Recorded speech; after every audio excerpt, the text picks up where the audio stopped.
Item 701.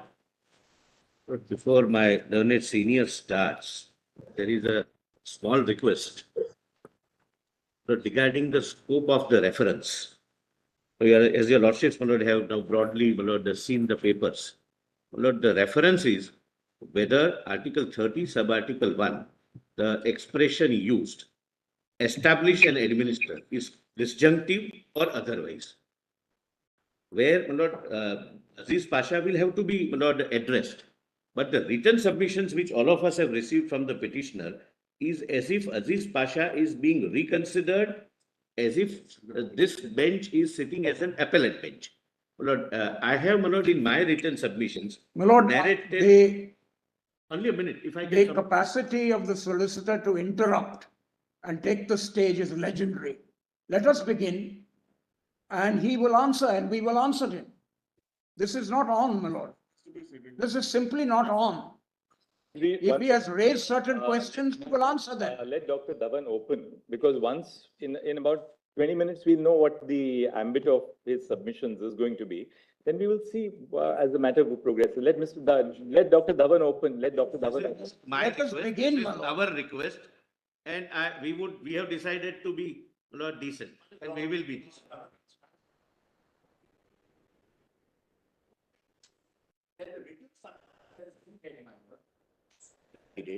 Both individually on the issues, quite apart from being disjunctive or conjunctive, that's one part of it.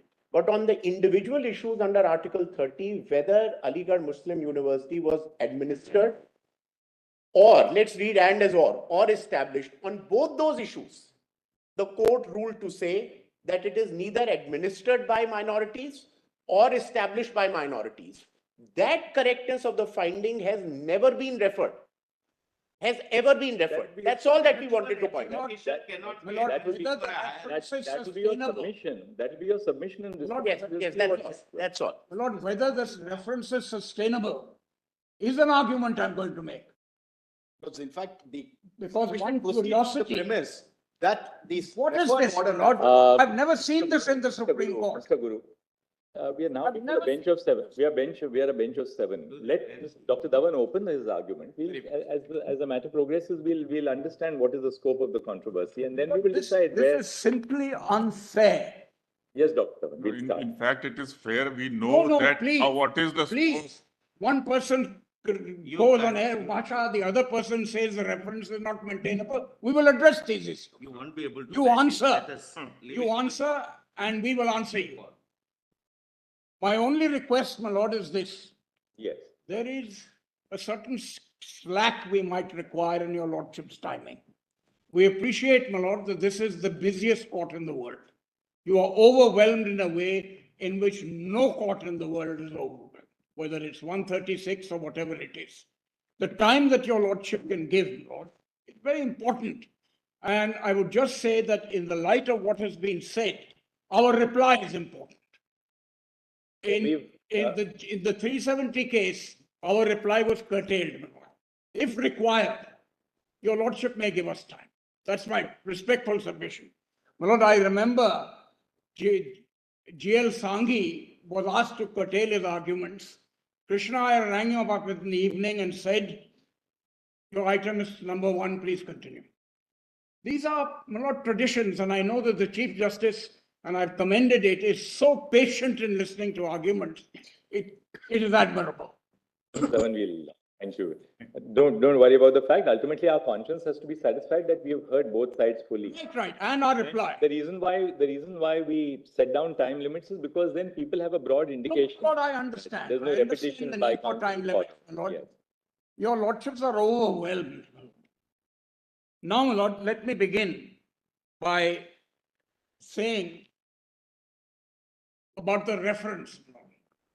I want to read the 2 reference orders to your lordships, because the significant thing in the 2 reference orders is this, that normally when a reference is made, the points of reference are itemized by your lordships. This has not been done in this case. So I've taken the liberty, my lord, in my written submission of itemizing what draws from the 2 reference orders, the first in 81 and the second in 2019. So let me take your lordship straight away to those two particular orders. Because it's important your lordship should itemize what the point of reference is. We get them in volume 3A, right? 3A, absolutely. Show me both, 209. I'm sorry, I'm a Luddite, my lord. I'll have to use the printed text. So much better. One day, my lord, I will learn. That's a promise. My lord, kindly turn to... I thought we could have started with this matter. It should start with this matter. I'm learning, my lord, I'm learning. Hello. I am. I appreciate this, my lord. And when I interact with my colleagues, they're brilliant at this in a way in which we never were. Anyway, kindly turn to, what is it? That's the PDF? 209.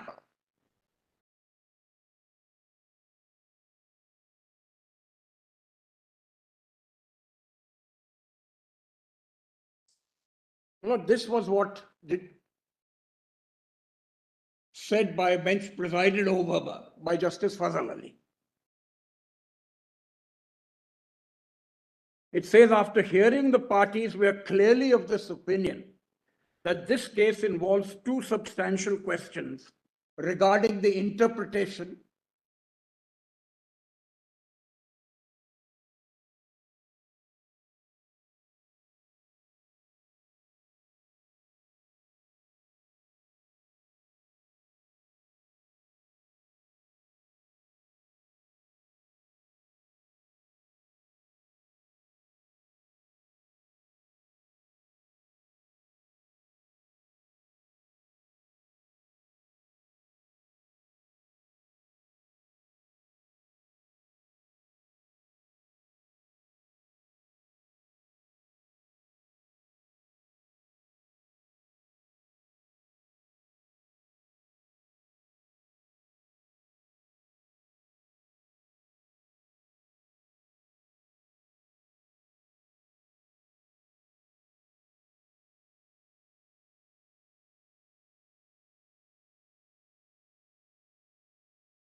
institution changes in view of the broad principles laid down in Aziz Bhasha. Even as several jurists, including Mr. Sirwai, have expressed the correctness of the decision of this court, since the point has arisen, we think that it is proper with a larger bench can consider the aspect fully. We therefore direct that this case may be placed before the Honorable Chief Justice for being heard by a bench of at least 7 judges, so that Aziz Bhasha may also be considered and the points that arise directly to the essential conditions or ingredients of the binary institution may also be decided once and for all. Then a reference is made to the various criticisms which the court noted. A large number of jurists, including Mr. Sirwai, learned counsel for the petitioner, Mr. Garg, and interveners Dikshit and Taskar, have also stated, Mr. Garg and interveners Dikshit and Taskar have also stated that this case requires reconsideration. In view of the urgency that this matter may be decided as early as possible, we gave liberty to counsel to mention it before the Chief Justice. So here, my lord, is a clear statement. Of course, that reference was not made eventually. But we have now to consider the reference that was made by my Lord Chief Justice Gogoi. Your Lordship may come to 216. The point I'm going to make is there are so many things mentioned in this reference that your Lordships will have to formulate, and we will assist your Lordship to formulate what the points of reference really are. Maybe all these arguments, the reference is bad, etc., can be looked at after the event. Now, my lord, 216 begins with Aziz Bhasha. In our mind, it's clear that the community will have the right to establish an administrator of their choice, meaning thereby where a religious minority establishes an educational institution, it will have the right to administer it. An argument has been raised to the effect that even though the religious minority may not have been established, it will still have the right to administer. When I get to Aziz Bhasha, my lord, I'll read all of it, but kindly come to page 218. It's a very interesting comment, my lord, your lordships have made, which really, in a sense, takes us much further, where in paragraph 2, it is said the judgment of the Allahabad High Court, which is under challenge, rejects the prayers made on account of the decision of Aziz Bhasha. This is the effect of Aziz Bhasha, that after 1968, it has quelled all understandings of Article 30. Then, my lord, a mention is made of Anjuman Rahmania, which is the 1981 case. And then, my lord, your lordships will see in paragraph 4, it mentions TMA Pi. What is the effect of TMA Pi? It's crucial, my lord, in our understanding of what this is. Your lordships will then come, my lord, to page 219, where a question was raised in TMA.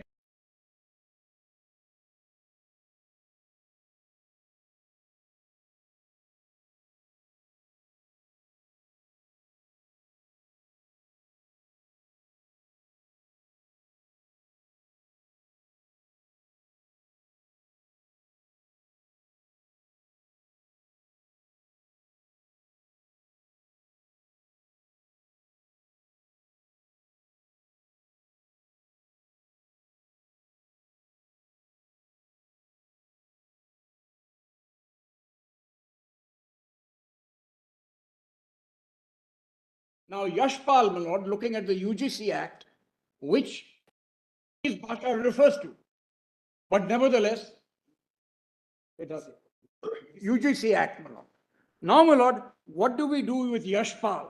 And then, my lord, over the case 221, having regard to the background as stated above, when the precise question was already referred to the 7-judge bench but not answered, we are of the view that the present question set out above should be referred.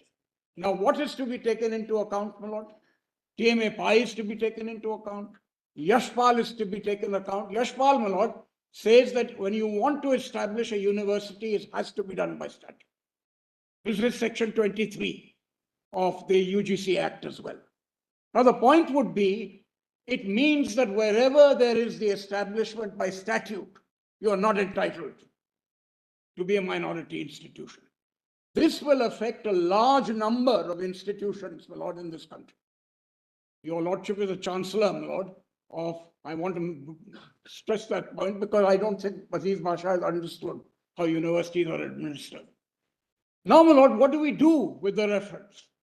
You can pop up and say whatever you like, but we have tried to make, my lord, some sense out of what this is. I've done it in a small paragraph, and will your lordships come to my written submission?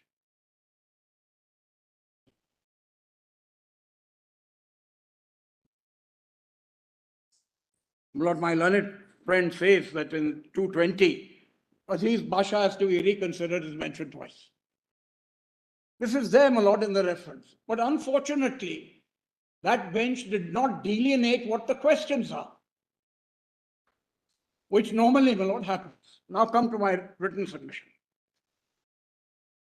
Of course, the order, the referring order by Chief Justice Gogoi, Brother Justice Khanna and Justice Nageshwar Rao refers to the questions which were formulated in Justice Fazal Ali's original order. Says that, well, those questions were never answered. No. Question formulated in TMA. No, there were two questions which were formulated by Justice Fazal Ali. In fact, he began by saying two questions arise. Yes. He didn't formulate them as 1 and 2, but it's obvious on the first page the learned judges formulated the two questions. But the very fact that it refers to 2MA Pi and Yashpal has to be taken into account, my lord. It's as simple as that, my lord.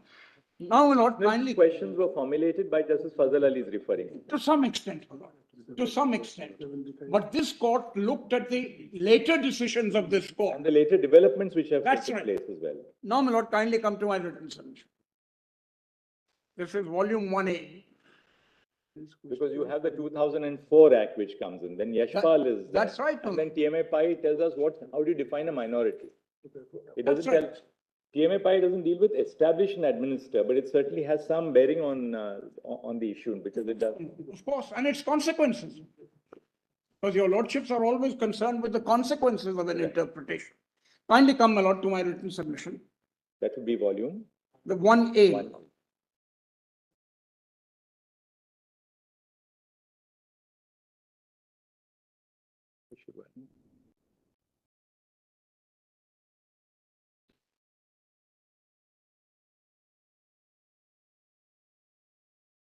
Will kindly turn to page 7,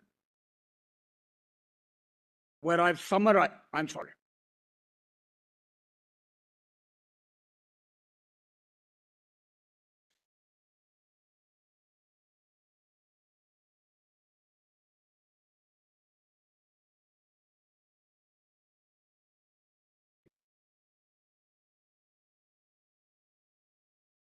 Dr. Dhawan? Now, my lord, after what I've read to your lordships, I've dealt that. Kindly come to page 8, 1.5. To my mind, my lord, since Yashpal, and of course there's the National Minorities Act, my lord, which is very important, I have, my lord, indicated what the possible reference could be. And that your lordships will find at the bottom of page 8.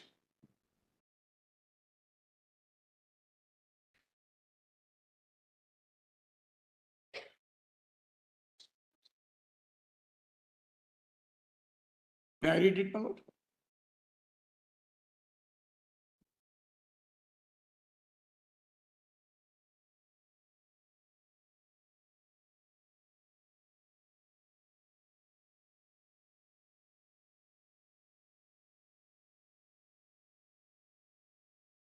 Yes. Now, my lord, at the bottom of 8, I've succinctly put what the reference should be. Whether the decision in Aziz Bhasha is internally contradictory in its reasoning on facts and law, contrary to the authoritative decisions of this court, rendered nugatory by subsequent statutory changes, and contrary to the constitutional dispensation of Article 30. This covers, my lord, the later portions and the earlier portions. Now here, my lord, I put the issues that arise from this. The first is, was Aziz Bhasha correctly decided, and whether it suffers from internal contradiction and reasoning on facts and law? This, my lord, I'll place Aziz Bhasha before your lordships. Did Aziz Bhasha need to be considered in the light of earlier and subsequent decisions of this court? What is the effect of Aziz Bhasha in the future decisions of the Allahabad High Court, which applies Aziz Bhasha completely and strikes down the statutory amendments through the 81 Act? My lord, when we went to the Allahabad High Court, Chief Justice Ray simply said, this problem of Article 30 and Aziz Bhasha is by a bench, authoritative bench. We have to follow it. There's nothing more we can do. Of course, the judgment is piquant, but we are not at present, my lord, in appeal over the Allahabad judgment. I appreciate that, my lord. We can certainly place it before your lordships, but I don't think it's necessary. Maybe that's in the light of your lordship's decision. Maybe, my lord, that can be done by the smaller bench. Now, my lord, what is the effect of the National Commission of Institutions Act read with the University Grants Commission? Should Aziz Bhasha be reconsidered in the light of the NCMI and read with UGC by Yashpal? Then, my lord, was Aziz Bhasha correct in accepting the antecedent historical data on AMU's Muslim character, but denying its constitutional significance while deciding the issue of its minority status, which is at variance with St. Stephen's, Proust, my lord, and Pathak. Then, is Aziz Basha contrary to the constitutional dispensation? My lord, that's the sixth point. These are the issues that arise, and I've dealt with them in seriatim. Because we have to, my lord, whether we like it or not, cull a reference from the two reference orders. Now, my lords, I want to begin by saying, before I go into the preliminary objections that we want to raise, my lord,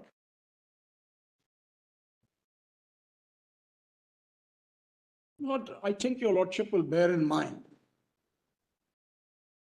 that India has a diversity which is more than continents and any other country in the world. Your lordships have listed they have listed only 22 languages in the 8th schedule, but in actual fact there are much more. As you go across even my state of UP, you will see the variation as it goes, and they want to preserve that language. Tulu, my lord, that is the basis of TMI PIEs. Therefore, your lordship will bear in mind that this enormous task before your lordships, which TMI squarely places in talking of secularism, and then there's this very elegant passage, my lord, at the end. Very evocative, my lord, but very important. So when your lordship gets into this question, my lord, your lordship is deciding something that goes to the heart of Indian secularism and to the heart of the diversity of this country, both in terms of language as well as religion. This is so crucial to our understanding of the Constitution. Of course, in 1920, there was no Constitution. But subsequent developments have taken place. In 1950, a Constitution comes. 56, the UGC Act comes. The Minority Act comes. And there's a load of decisions, Lord, which say, look at the historical antecedency. Aziz Basha looks at it and says it's now irrelevant because we have decided that the Act, in fact, established. What happens to that rich history, my lord? Mr. Sybil will also comment on it. What happens to that rich history? Throughout the world, my lord, there are minority state institutions. Your lordship went to Harvard. John Harvard came from Emmanuel College, my college, my lord, and we still exchange with Harvard. If you look at America across the board, and if you look at India today, private institutions and minority institutions are the heart and soul of Indian education. You can't deny it, my lord. And that is why Justice Kripal says, so what if they're aided? They don't lose their minority character. You can't withdraw recognition. This is one of the points that is made in TMAPI.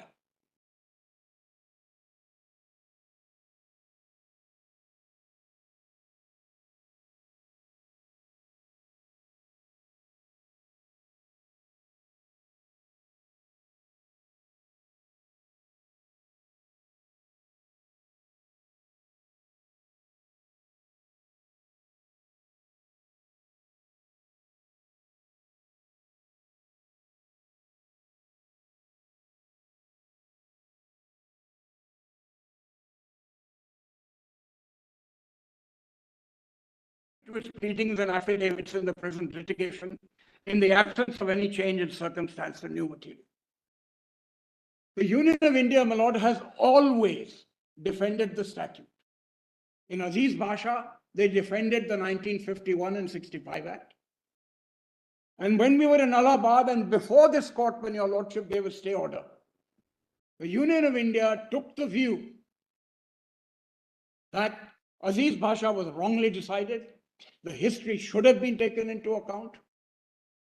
And how can it change its stance? How can, because of a regime change, how can, my lord, we say that because of the regime change, we change our stance? It can't be done, my lord. I await, my lord, the solicitor's response to all this. And when that response comes, we will reply. But just let me take you to one or two passages on page 10 onwards.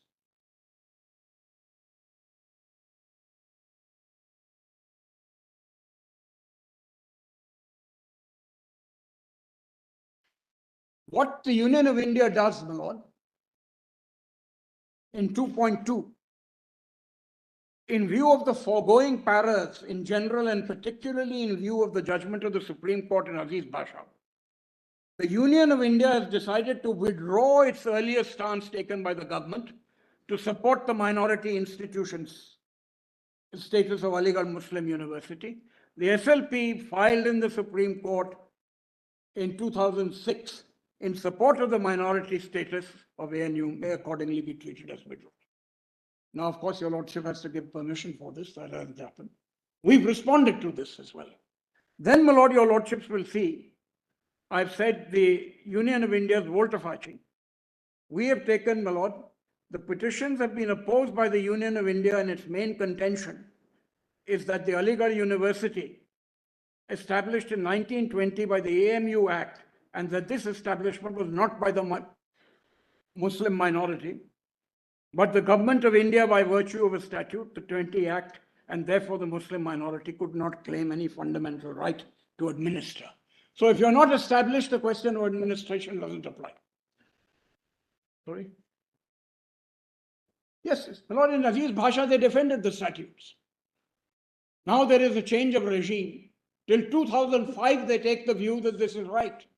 Mr. Gopal Subramaniam, my lord, appeared in the Allahabad High Court, both for the Attorney General as well as the government. He came here, my lord, we came before your lordships. The stance, my lord, in the stay order, which some stage I will show your lordship, was no, Aziz Basha is wrong and the judgment of the Allahabad High Court is wrong. So your lordship said that as far as the reservation is concerned, stop it. And AMU agreed. But as far as the other things that you do, that is within 25 miles of the kilometers of the mosque, you will keep your minority institutions and Muslim institutions intact. Then, my lord, over the page, and this I reserve for my right to reply, I've given two decisions as to whether the stance of the government can be changed or not. And the decisions basically say, if there is a policy change, it's different. But this is more fundamental. There's a constitution in place here. And, my lord, it's idle to argue that before this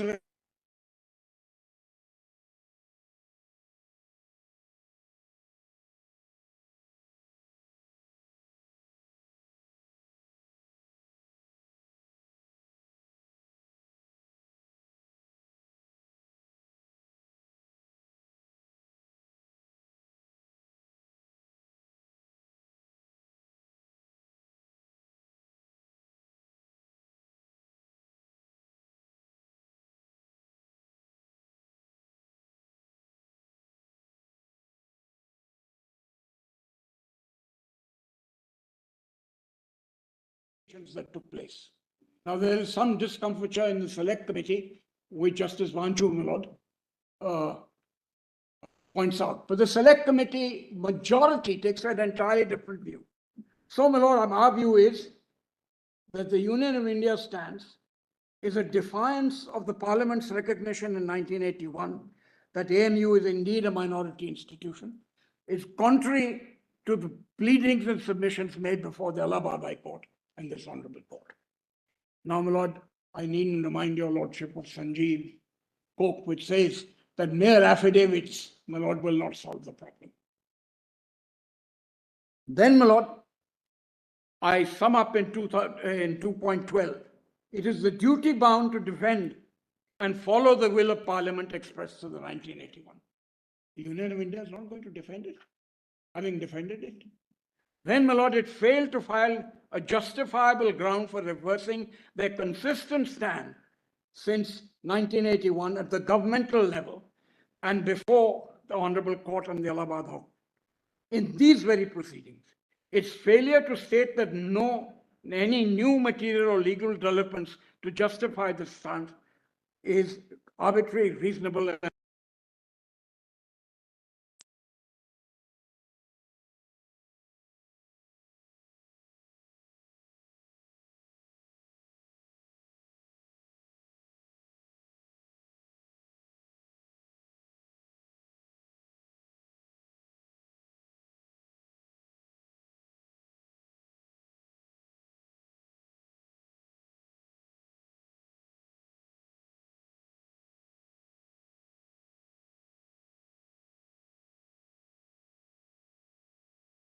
now go to it on merit.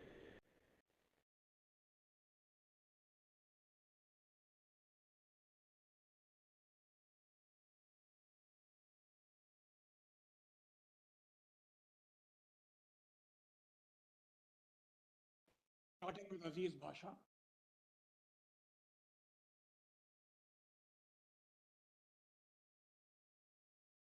But before that, my lord, may I take your lordships to Article 30.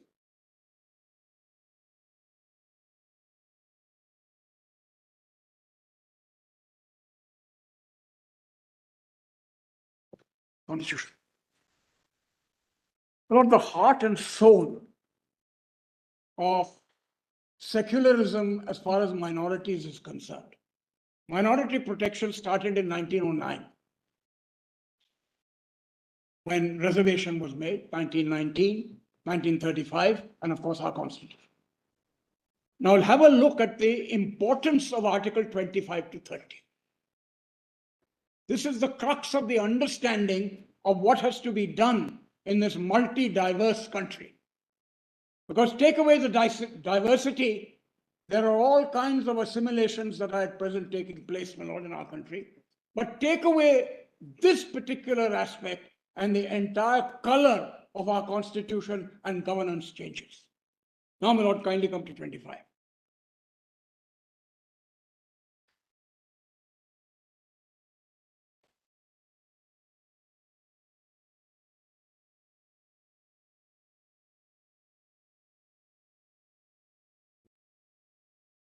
ऐसे यार कहीं ना कहीं मिल जाएगी दे दो ठीक है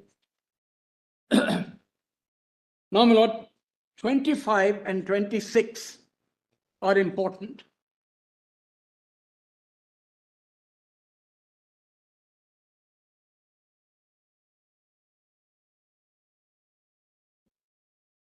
And Aziz Basha went slightly wrong, my lord, in its understanding of 26. In Justice Kripal's judgment of TMA Pi, he says 26 will also give you a right to establish institutions. Aziz Basha says, since you're out in 30, how can you have a right under 26? Now, my lord,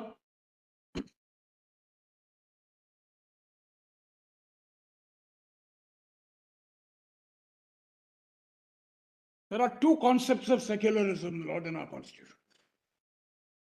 The first comes from 25(2)(a), where it says, regulating or restricting the economic, financial, political, or other secular activity which may be associated with ritual practice. This is where secularism is mentioned. And this is the negative view of secularism, saying that these rights will be subject to secular. This is a very narrow view. The wider view that your lordships have taken on secularism, my lord, which is writ large over your lordship's decisions, is what we understand as part of the basic structure. The narrow view, my lord, simply says you can regulate this activity. Then, my lord, if your lordships have taken you through the 26, 28(3) is important because it mentions aid and that you cannot, because of the aid, that there are some limitations on what you can do. This is now fully explained in TMA Pi and not fully explained in Bhasha.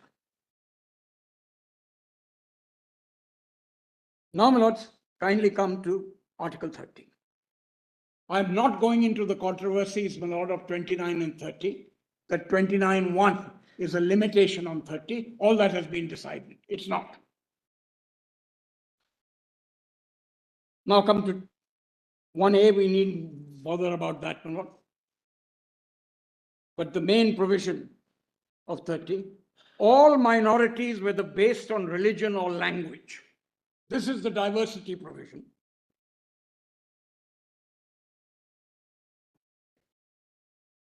shall have the right to establish, this is important, establish what? And administer educational institutions. Now, this has to be read conjunctively.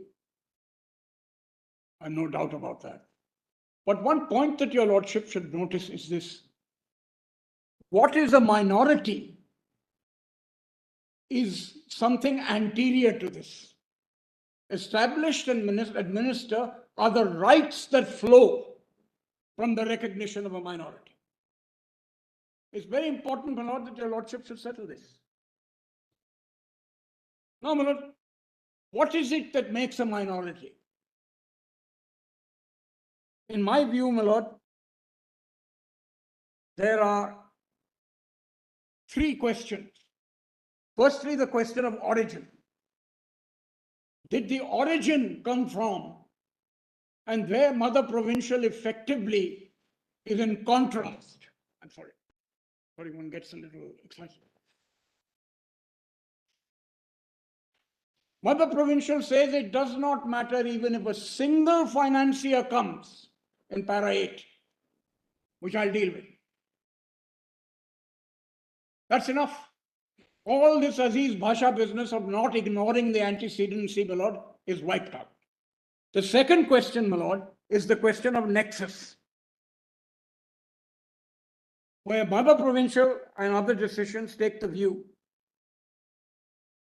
that what you have to look at is whether they found the institution or not. And thirdly, my lord, is the numerical test in TMA Pi. Kerala education did not answer that question. We now know that the numerical test is in respect to the state. Of course, some of us who argued Pi and Lord are not particularly happy with this, because we support Justice Uma Pal's decision that it depends on the nature of the statute. But in any case, the majority has held this. Then over and above that, my lord, we have to look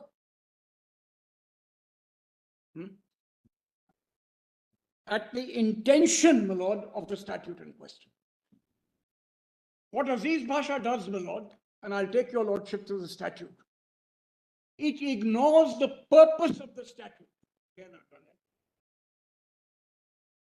The purpose of the statute is writ large that it is of a Muslim character.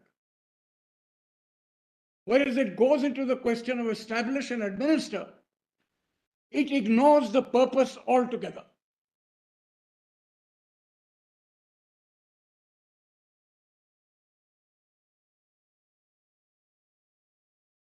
Now, my lords, I'll briefly, my lord, indicate to your lordships what my broad argument on Aziz Bhasha is going to be.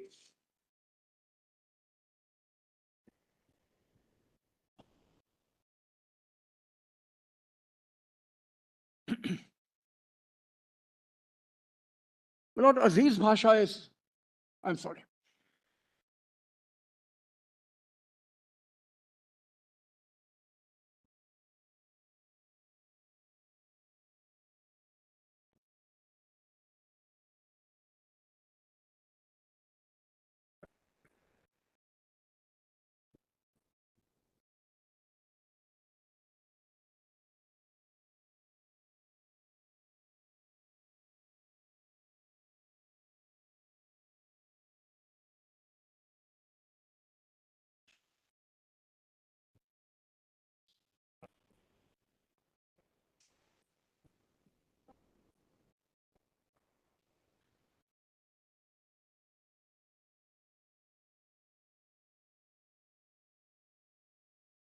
Yeah.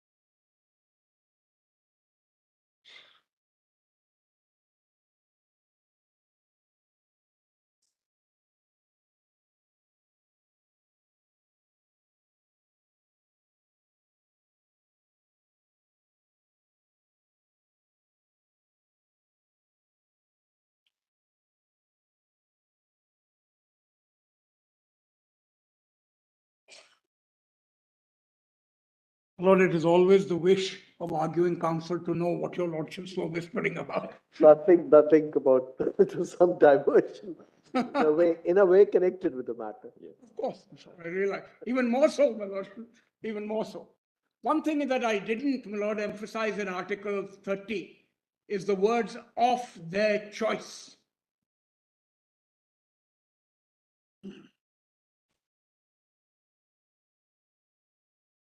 Now, my lords, I'll briefly outline first what Aziz Basha does, my lord, and then take your lordships through the decision. Of their choice was introduced to indicate that you can have a perfectly secular education being administered in a minority institution. Yes, yes, of course. Therefore, you're not constrained to only propagating your religion or your language or your culture. You can have an engineering college. You can have an IT college. That was the purpose. What your lordships have done is added two caveats to this. Because there was a fear that these institutions will become too insular. I think that's your lordship's point. Don't just talk about that. What your lordships have done, Lord, in Siddhaj Bhai and in TMA Pi, is your lordships have said that these institutions must be institutions of excellence. That's very important, Lord. And AMU and all the, Lord, our understanding of the Constitution is you must, whatever your minority character, must be institutions of excellence. Therefore, the court has held that any regulation which promotes the character of that institution as an institution of excellence is permissible. Of course. So therefore, you must pay minimum salaries to your professors, Yes, because that, if you don't, they will not be an institution of excellence. My Lord, the other caveat, my Lord, in St. Anthony, for instance, a lot of decisions is this, that where the ordinary law applies, service law, electricity law, whatever it may be, there's no immunity from the application. there is no immunity from that. And I make it absolutely clear that AMU and the other institutions must be institutes of excellence. It goes to the core of raising the level of minority institutions. And your lordships have done this consistently on these 2 points. Institutions of excellence and ordinary law will apply to you. But the moment you say recognition will not be given to you, TMA Pi says this is not on.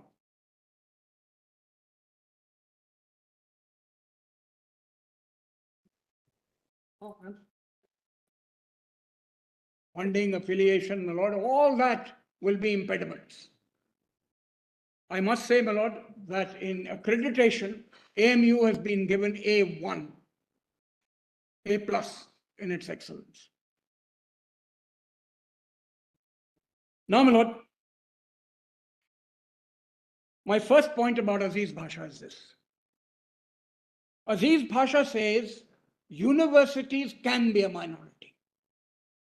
This is at page 848. I'll take your lordship's through it. Now, if universities can be a minority, and you say that if they're established by statute, they have no protection, this is a contradiction.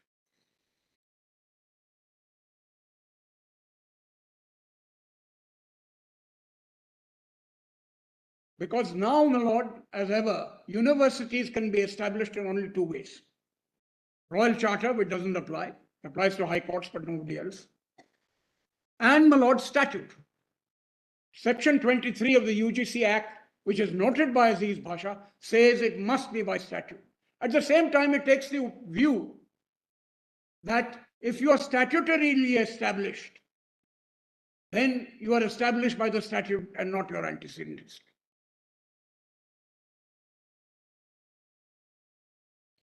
The second, my lord,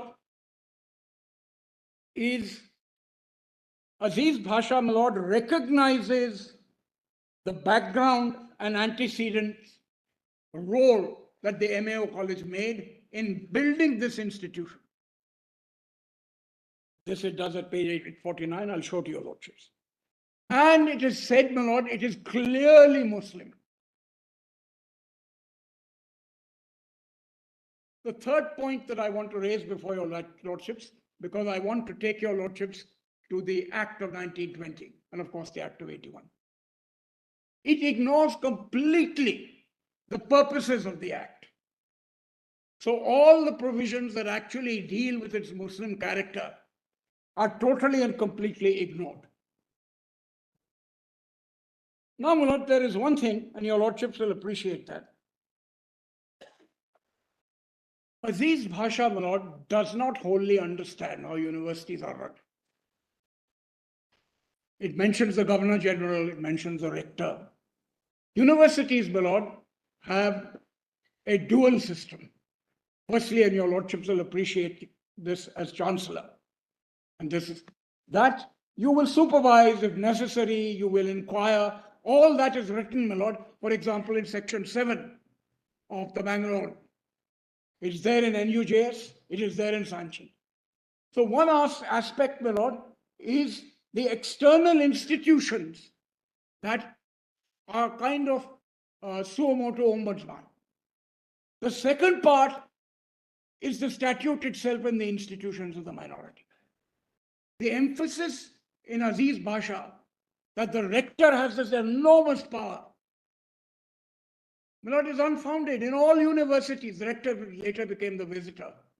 In all universities, the chancellor, the rector, or the visitor has this supervisory power, and that will not, my lord, interfere at all with the minority status. My next point is, my lord, that Aziz Bhasha ignores the alternative meanings to establish. This is relevant for our understanding of mother provincial.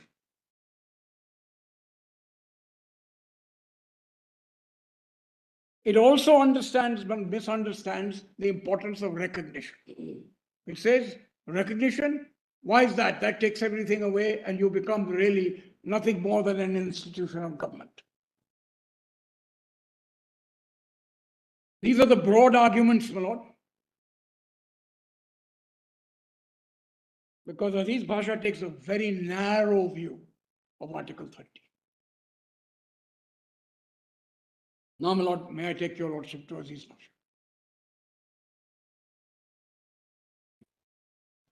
It's volume 3, Lord. 3A.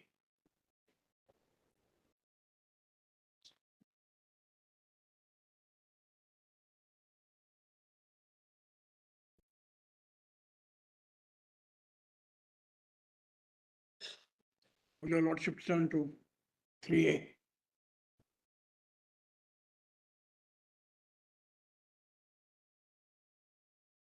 We feel, my lord, it was so much better to hand over the books. So much better this way. I know, my lord. There's no time spent in handing over books. No, returning them. but the point is, one went straight to the point, and then the books came out, went into the. So there was a continuity that we had, which is somewhat broken, my lord. But that doesn't matter, my lord. I told your lordships I'm a Luddite and amazed at your lordship's dexterity. Now, my lord, page 3 of 3A is where the head note is.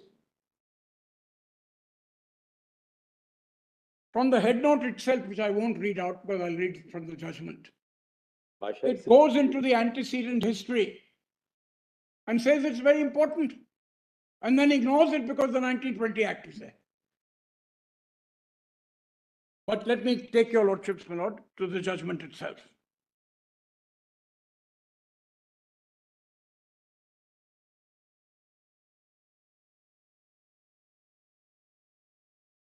Now, my lord, page 7.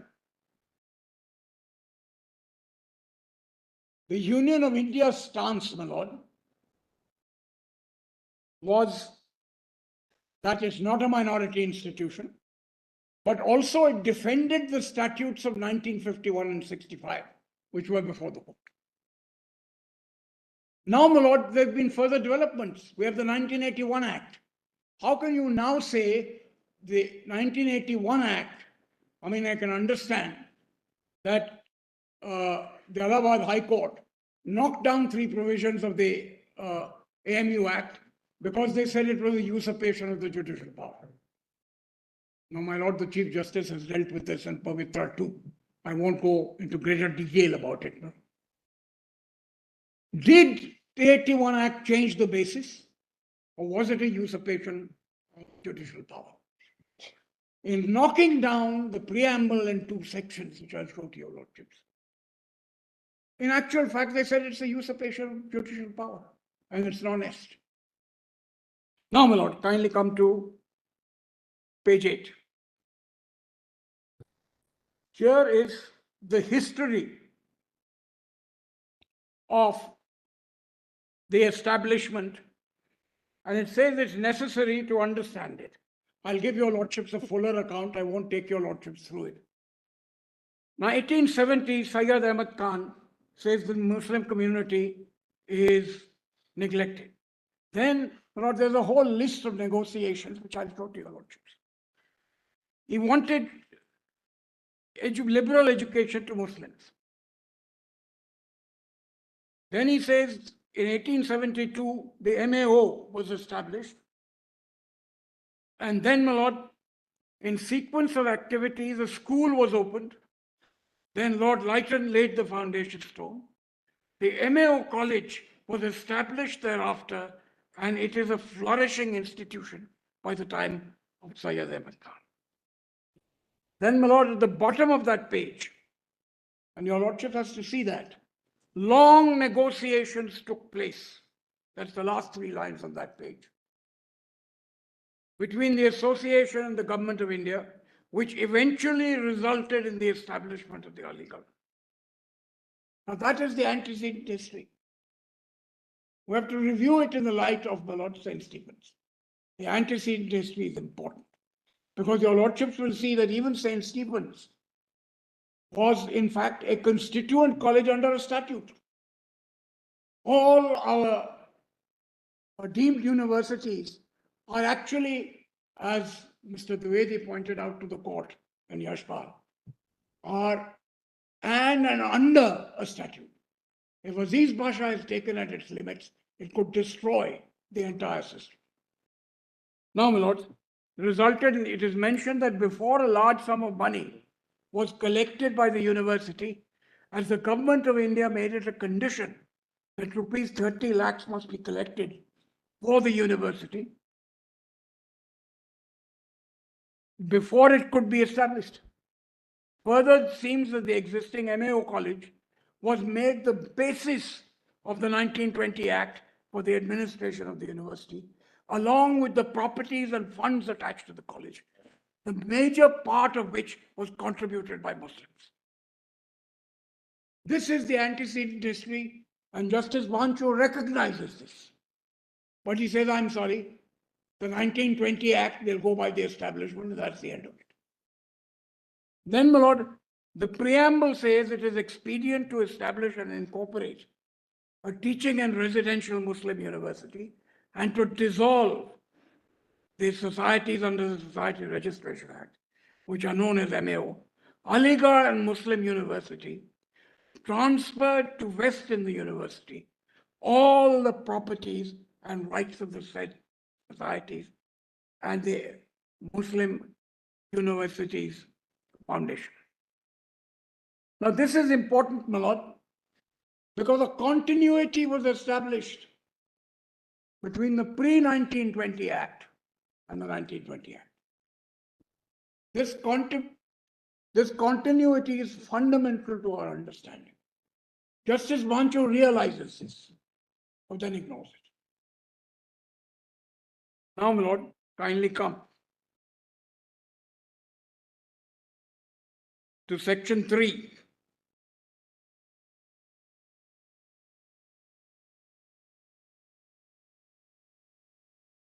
It also mentions, my lord,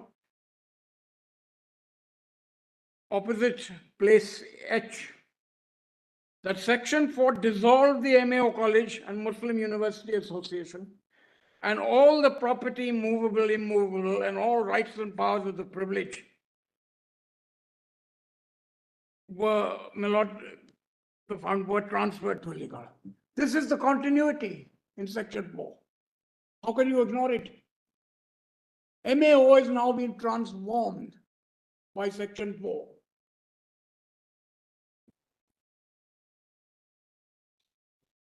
Of course, my lord, earlier, because of section 23 of the Act, the court, which was a big body, had all Muslims only.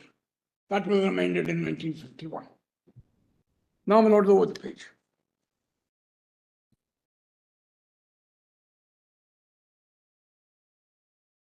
Now, my lord, kindly come to place C.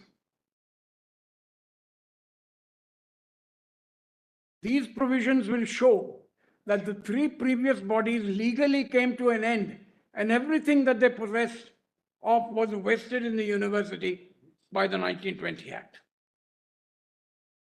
Of course it was, but the continuity. And nowhere you will see in the Act, as I'll show to your lordships, the Muslim character. Section 6 is important because Justice Manchu finds fault with the fact that the degrees, etc., will be recognized by the government. This is precisely what your lordships have said in Kerala Education and others. Recognition must be given. Then, my lord, your lordships will see 13. 13, my lord, as I pointed out,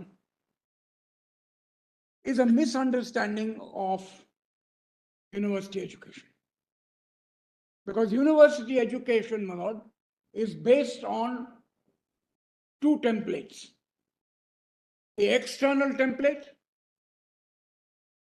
which is chancellors, visitors, visiting board. And then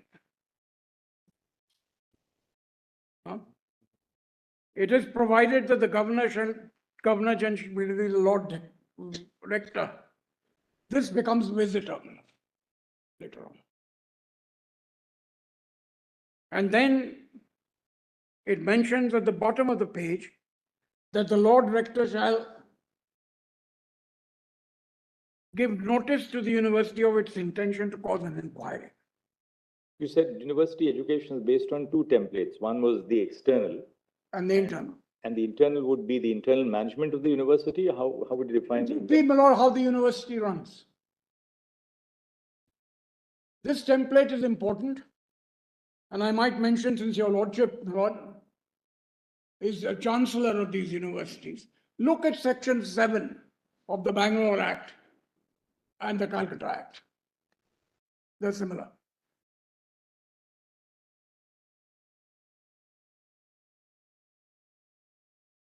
Then, my lord, your lordships will see section 14, which is now no longer there.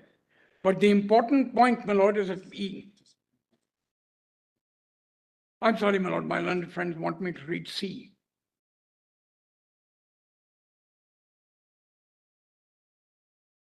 The provisions clearly bring out the final control. It's not a final control. In the template, it is a supervisory control. May I sit down for 2 minutes more?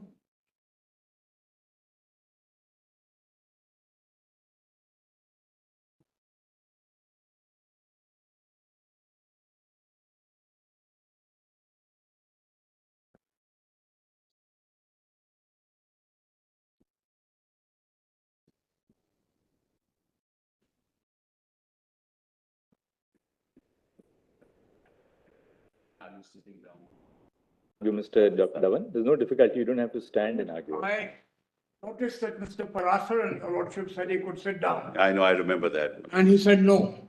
So I must resist, my lord, and suffer this up to lunch.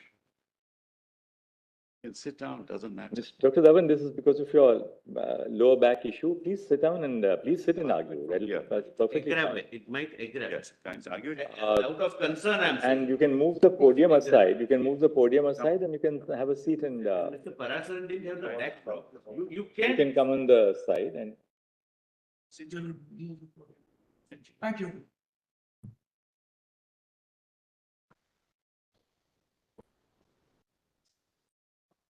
in fact, if you have a special chair in your office, I didn't know that this is a issue with your back. You could have brought the chair here and sat on the chair and argued it. So much more comfortable. No. That's very kind of your lord. One must suffer, my lord, the traditions of this court. May I just sit down and place this, my lord? Yes. Requires a lot of courage. I feel very unwell anyway. Anyway, my lord, those things should not be told to the court. Now, my lords, kindly come to section 23(2).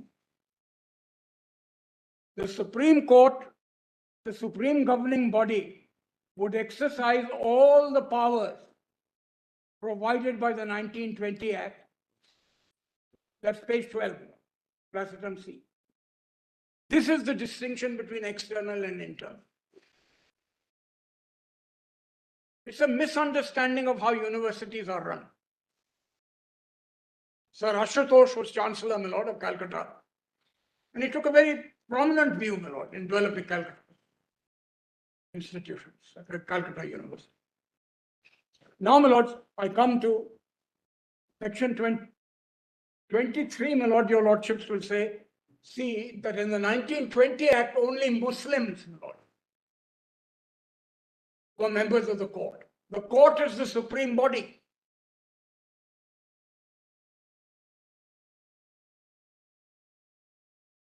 Now, my lord, I've already dealt with section 24-25.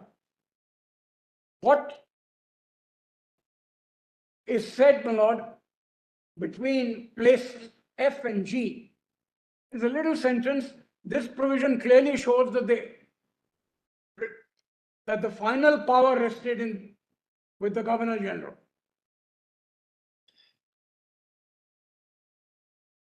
Now, my lord, that's the Chancellor.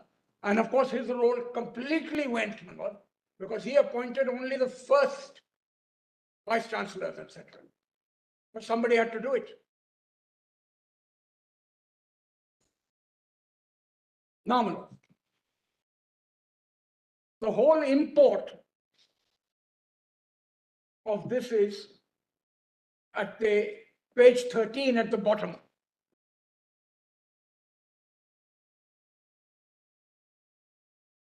If anything, some of the important provisions to which we have already referred shows that the final power in almost every matter of importance was in the Lord Rector and the Governor General in Council.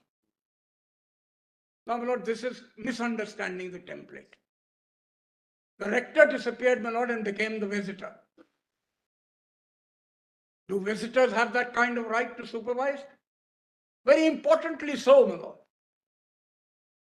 Then, my lord, if your lordships will come to place C, my lord.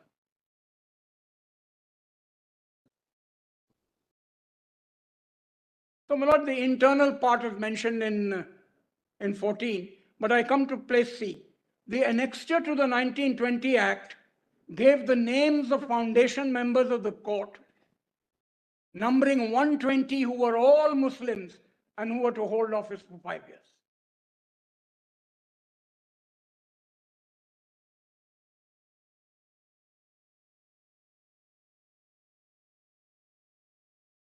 Then section 9 was deleted, my lord. Now come, my lord, to page 15.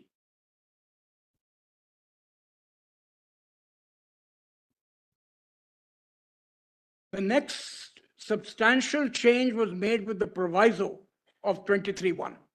This is done in 1951, my lord, where while the court becomes the supreme body, it need not be all Muslims. Now, my lord, there is a decision of this court in Gandhi FAIZAN, Krishna Iyer, my lord, with a dissent, that the fact that you place other people on your board doesn't mean that you lose your minority character. Just as Justice Das says sprinkling of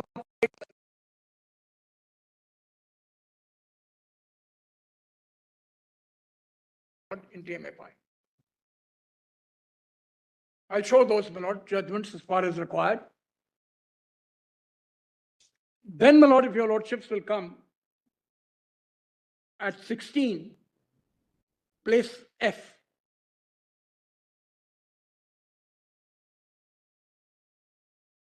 I must say, I'm more relaxed, my lord. I'm very grateful for your lordships. Sorry, my lord, I apologize.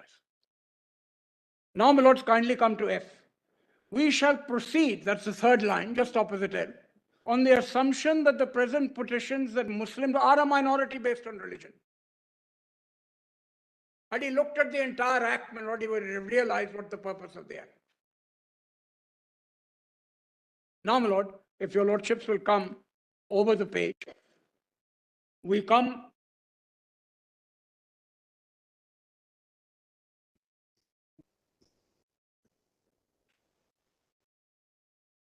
so, my lord, there is really no dispute that they are a minority. And Aziz Pasha says so in so many words. We accept that it's a minority. We accept the connection with MAO. MAO, my lord, was just the AMU was just the alter ego, my lord. It is a continuity of the MAO Act. Now, my lord, kindly come to page 18.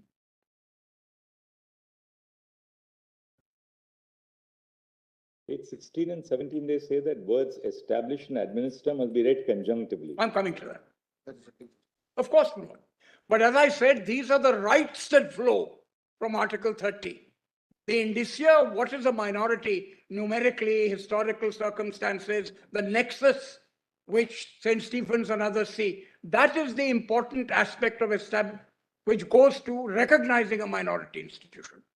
Established and administer are the rights that follow.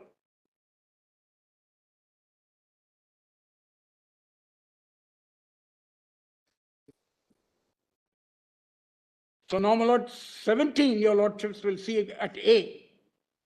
The words establish and administer must be read conjunctively. It reads to give the minority to administer an institution provided as it has been established by, provided it has been established by it. So the more important point is establishment, and the right to administer will flow from it.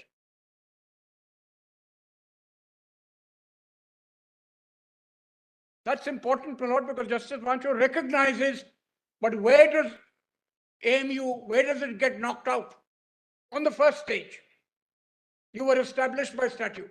So he says, where is your right to administer? It's not there at all. Then, my lord, there is,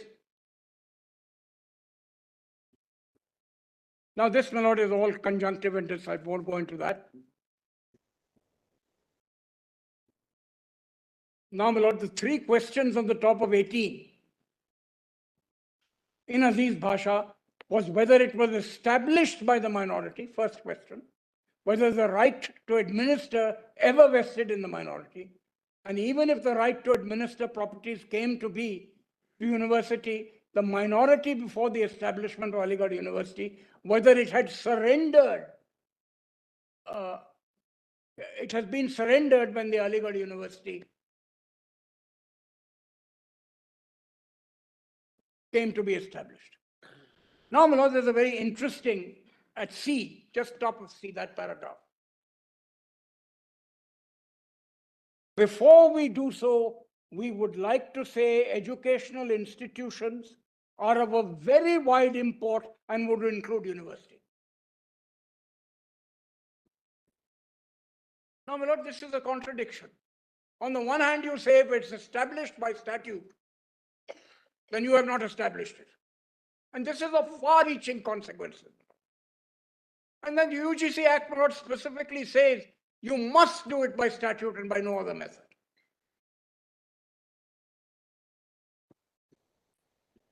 And then, my lord, this was not disputed on behalf of the Union of India, and therefore it establishes, it may be accepted that a religious minority had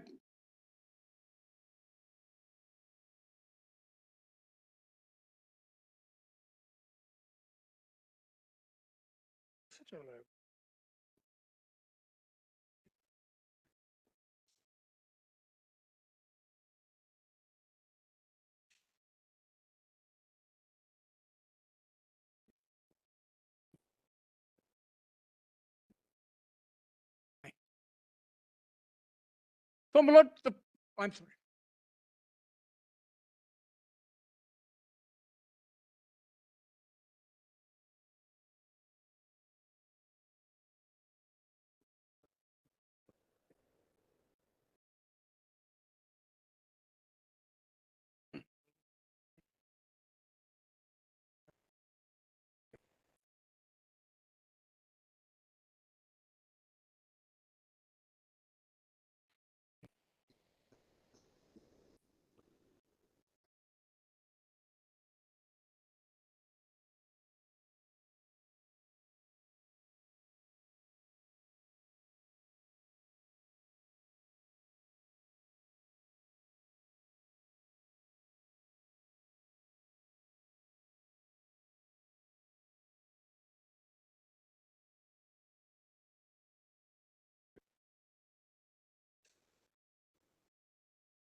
template overtaken.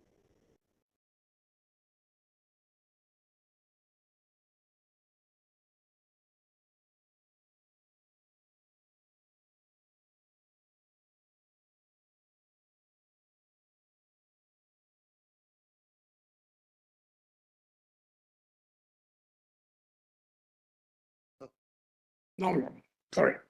Now I was at 18. That there are and would include university. Now, my lord, this is fundamentally important for the future and what Aziz Basha lays down. If universities can only be established by statute, then the first part of Aziz Basha says you have not established it. On the other hand, universities are part of the minority character. And the Union of India, my lord, accepted that a religious minority has the right to establish a university. Fundamentally, my lord. Now, my lord, we come to the famous St. David's College.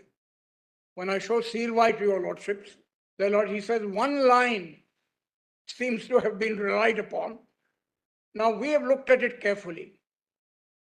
The reason why David's College was decided in this way was that although it had the right to confer degrees, it was not recognized by the Royal Charter.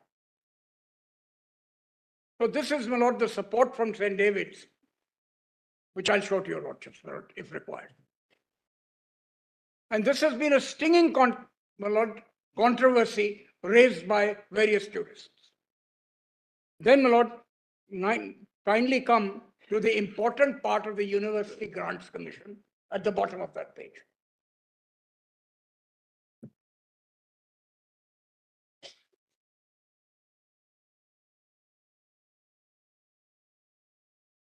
It says at H, my lord, the importance of recognition dependent on the will of the government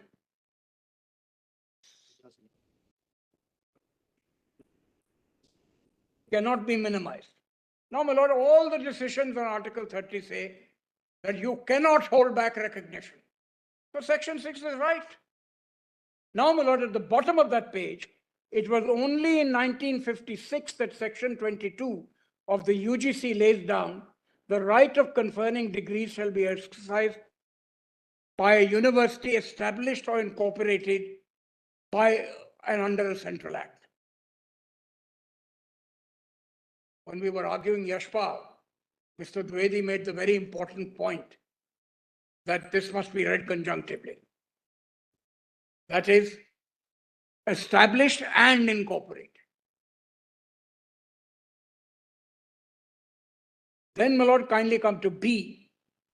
It was only thereafter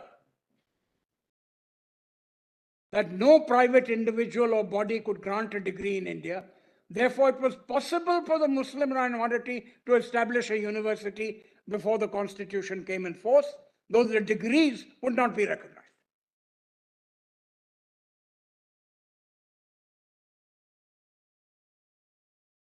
Now, where are we now? Because we have to take into account the UGC. What is Aziz Basha's implication? On the one hand, you say universities can be minority. On the other hand, you say if it's established, I'm sorry, you have not done it. Then, my lord, kindly come. Next paragraph. There was nothing in the 1920 Act to prevent the Muslim minority, if it chose, to establish a university. This is wholly incorrect. It couldn't have. It will only happen, my lord, by charter or statute. And this is true, my lord, of many acts that we see in that area. The 1922 Delhi Act, which makes, for example, says St. Stephen's is a constituent college.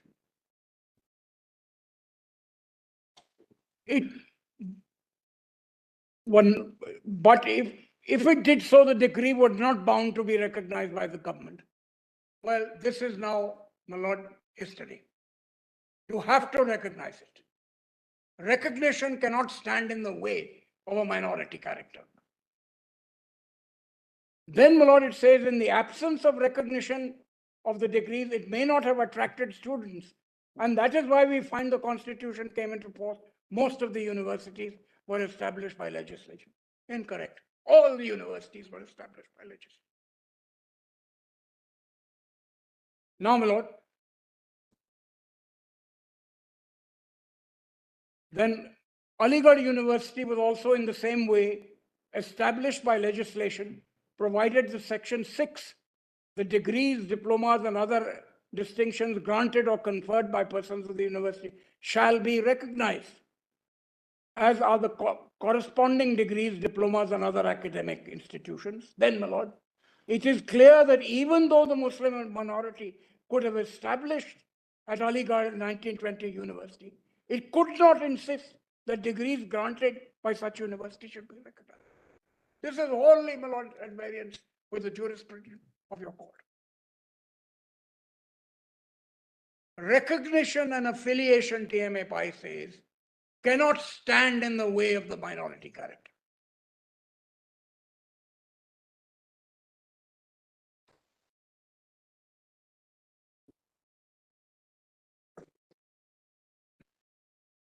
Then he says, my lord, at G, the enactment of Section 6, therefore, when the Aligarh University, above F, was established by Section 6, its decrees were recognized, and the institution was brought into existence, which could not have been brought to existence by private individual body, or individual could not insist upon recognition. But the more important part is the enactment of Section 6 is a very important circumstance, which shows that the Aligarh University, when it came to be established, was not established by the Muslim minority. For the Muslim minority could not insist on the recognition. This is all passé. Your lordships have said otherwise. Recognition is fundamental. When your lordships looked, my lord, at the colleges and the schools, when they were denying recognition, your lordship said, no, your recognition cannot stand in the way. Then, my lord, very important is H. It is true, as it is clear from the 1920 Act, that the nucleus of the Allahabad University was the MAO College, which was till then a teaching institution under the Allahabad University. The conversion of that college, if we may use the expression in the university, was not by the Muslim minority. It took place by virtue of the 1920 Act. This, my lord, is the crucial point. I take your lordships now to D, my lord.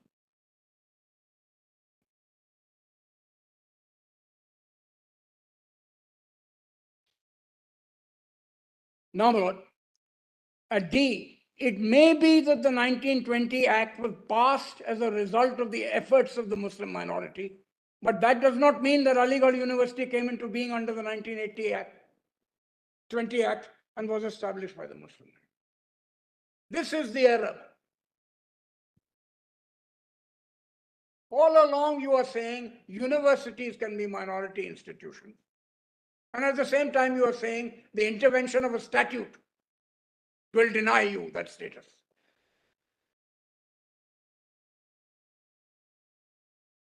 Then, my lord, I come to this. No. It says, my lord, that funditio incipiens and funditio perfections. My lord, this means, the incipiens means at the process of granting recognition. And, my lord, the perfections means, my lord, perfecting it. In actual fact, it's wrong to rely on only the latter. Because AMU was there at the beginning, that is at its inception, and also, my lord, later on when it was established. Now, my lord, we come to a very interesting area at the bottom of page 20. What does the word established use in Article 30 mean? If your lordships will go over the page,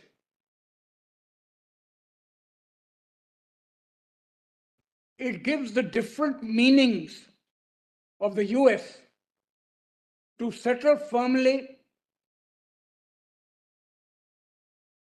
to fix unalterably, to establish justice, to make or form as to establish a uniform rule of nationalization, to found or create, to regulate as Congress shall have the power to establish post, to found, recognize, confirm or admit.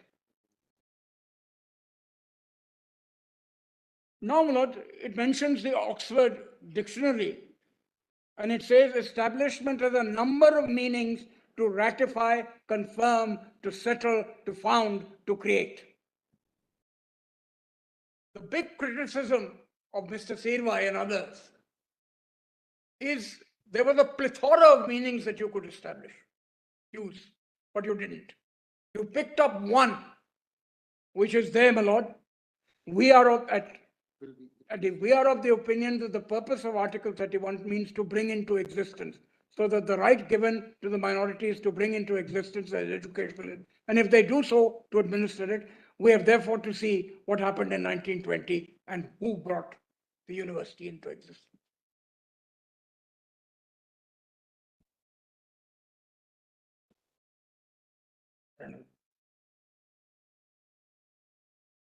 Now, my lord, Mother Provincial, which is a 6-judge bench judgment, confirmed by TMA Pai, uses the word found, which I'll show to you. It's fundamentally different. What is the distinction between found and bring into existence?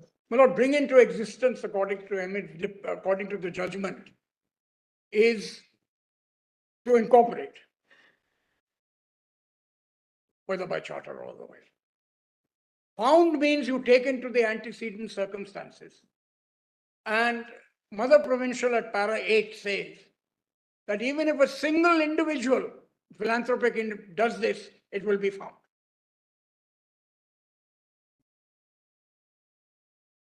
We're not, my lord, in the process of just a legal interpretation, my lord, of 30. We're in the process of looking at the entire process. And he's absolutely right in looking at those Latin terms at the instance of preparation and, my lord, at the instance, my lord, of founding.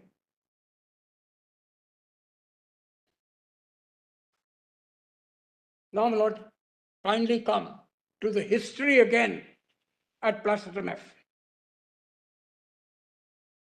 From the history we have set out above, it is clear that those in charge of MAO College, the Muslim University Association, and the Muslim University Foundation Committee were keen to bring into existence a university at Aligarh. There was nothing in the law to prevent them. But that's not true. But if we say found, the connection can be seen between the past and the present. Then comes, my lord, a very important part at H. It may be accepted for the present purposes that MAO College and the Muslim University Education Association and the Muslim University Foundation were institutions established by the Muslim minority. Then over the page,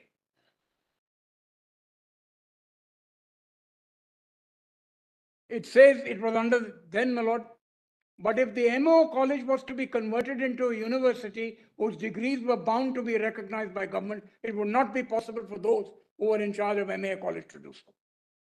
We come to the same conundrum, my lord, that to establish means to establish by statute.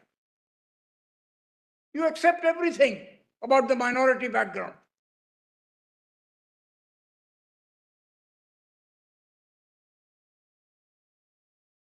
Then, my lord, if your lordships will come to Placetum F.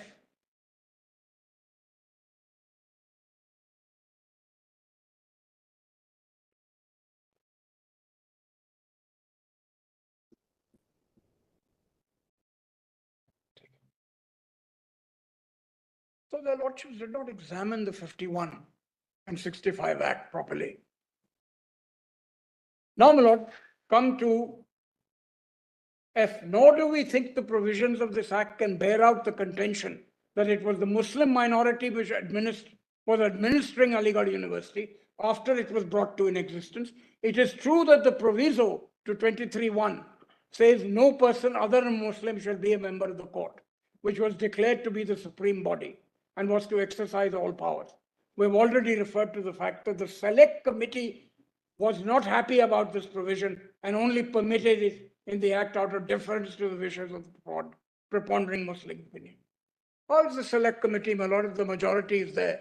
How does the minority discomfiture, my lord? The important point here is, if you prove you established, then only you will administer. It is not necessary, my lord, that the governing body must necessarily have Muslims. Gandhi FAIZAN. Nor is it necessary that all the students should be Muslim. Kerala Education Bill and TMAPI. Then, my lord, if your lordships, after, my lord, noting that the members of the court, the supreme body, shall all be Muslims, this is what is said at place C on page 23. It will then be seen that besides the fact that the members of the court had to be Muslims, there was nothing in the act to suggest that the administration was in the Muslim minority as such. Wrong. We have to see the act, my lord.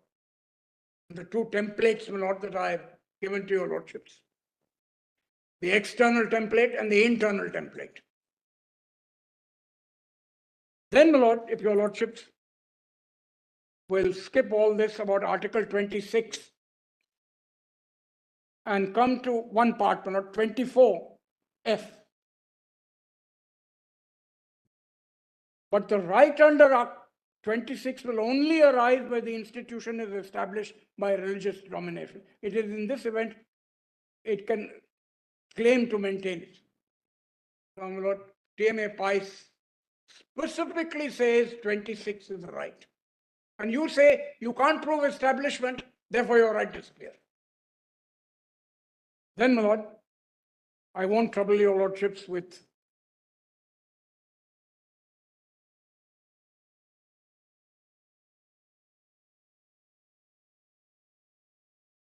'27, my lord, is important.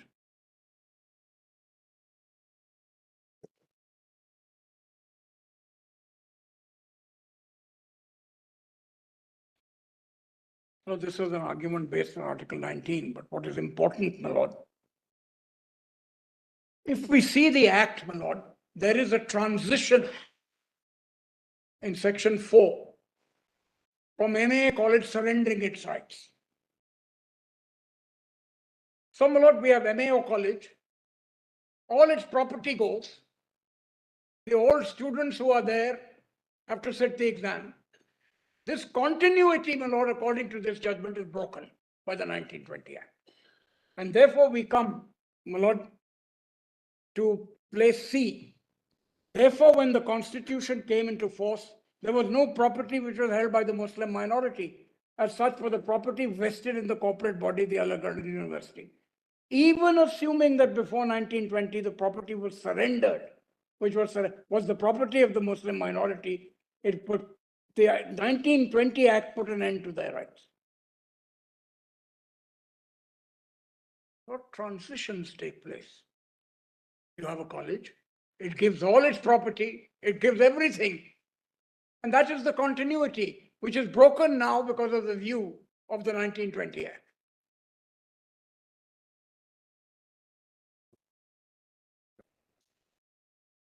No, Lord, it's now established that you don't surrender your minority status.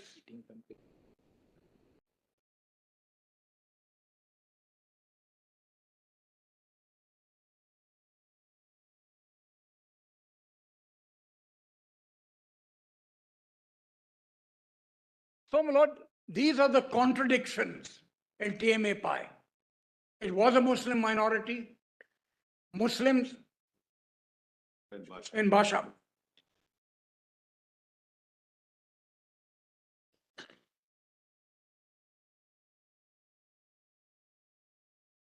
Go to the act. It's important.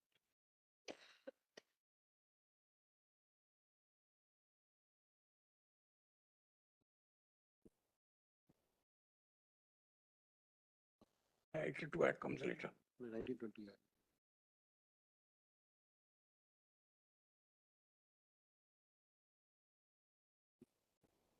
Another.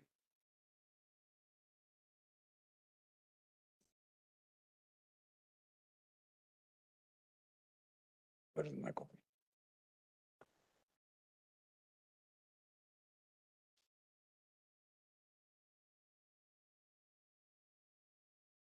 For the acceptance skeptically.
In Aziz Basha.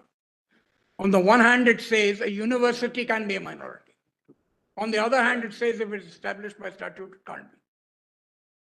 It says the nucleus comes from MAO, but we can ignore it. Now, this, my lord, is simply unacceptable in the light of St. Stephen's and others. The antecedent history is important. And this, sorry. Okay.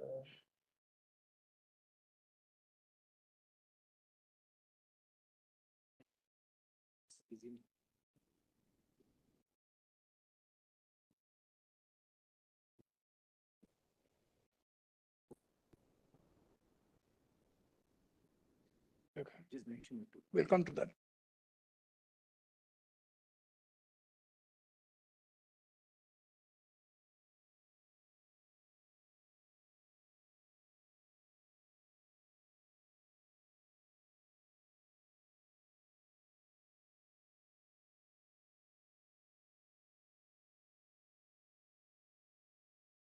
There are films on lip reading, my lord. Now, my lord, kindly bear in mind that if Aziz Basha is right, no university can be a minority.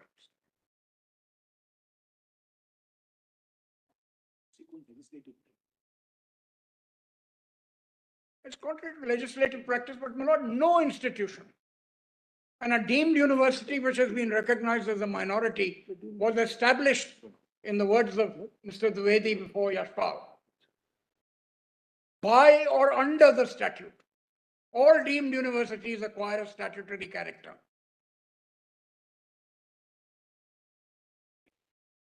Now you say it's established, a deemed university is established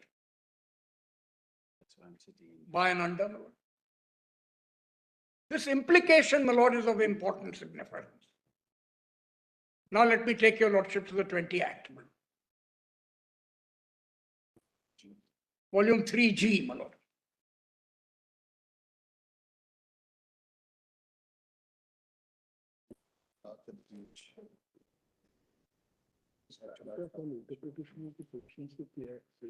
Three G, my lord.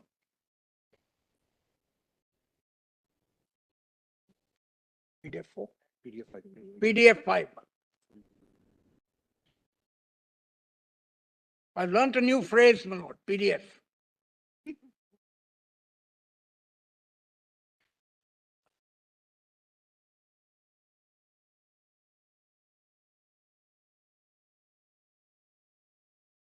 Is your lordship there, my lord?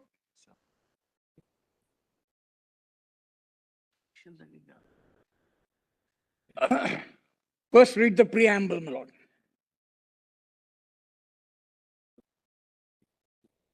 In the 1920 Act as it was, my lord, there have been changes in 81. Whereas it is expedient to establish an incorporated teaching and residential university at Aligarh and to There is a Muslim. Muslim University at Aligarh and to dissolve the societies registered under the Societies Registration Act, which are respectively known as the Mohammedan Anglo-Oriental College and the Muslim University Association, and to transfer and to rest in the university all properties of the said societies and of the Muslim Foundation Committee. This is the continuity, my lord, that is there. Now, my lord, just have a look at 2H, my lord, which says university shall mean Aligarh Muslim University. Then, my lord, if you come to 3, I've already explained, my lord, this Governor General power is part of the first template, not the second.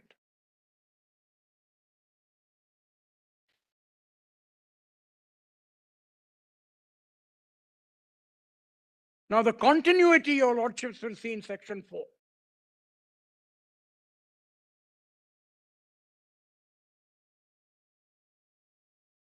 Here, my lord, the societies known as so-and-so shall be dissolved, and all properties of the movable and immovable, and all rights and powers and privileges of those societies, and all properties movable and immovable, and all rights and privileges of the Muslim University Foundation shall be transferred and vested in the university.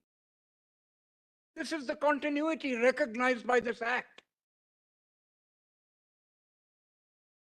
There would have been no act, my lord, but for the foundation coming here.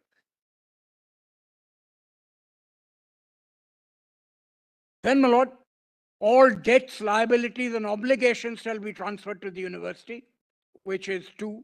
All references in any activity, in any enactment to either of the said societies shall be construed as references to the university. Any will, deed, or other document, I won't read all of it, shall be construed as if the university was therein named instead of the society or committee. Then, my lord, subject to any order of the court may make, the buildings belonging to the MAO shall continue to be known and designated immediately before the commencement of this Act. Finally, my Lord, subject to the provisions of this Act, every person employed immediately on the commencement of this Act in MAO shall hold employment under the university by the same tenure, same terms, and then, my Lord, pension, as if the Act had not been passed. Now, what is Section 4, my Lord? How do we interpret it? Aziz Bhasha, my Lord, interprets it negatively.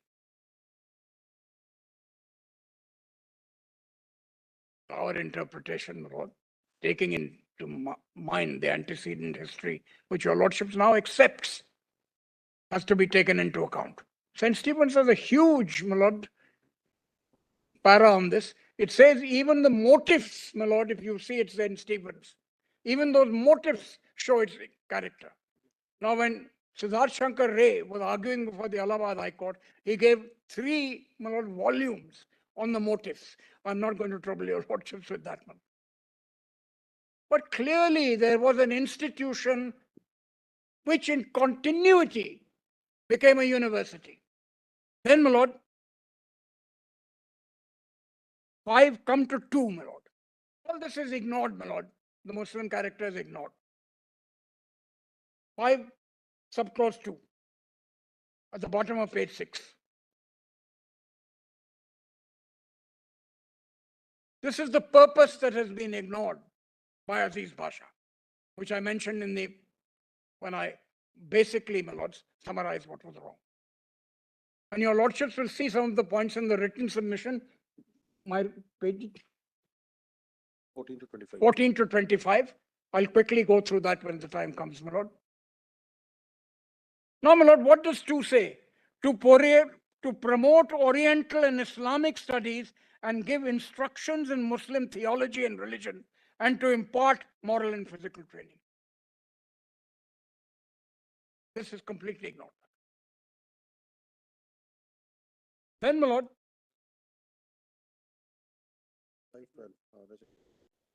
Lord, if you come on page 7 to 512,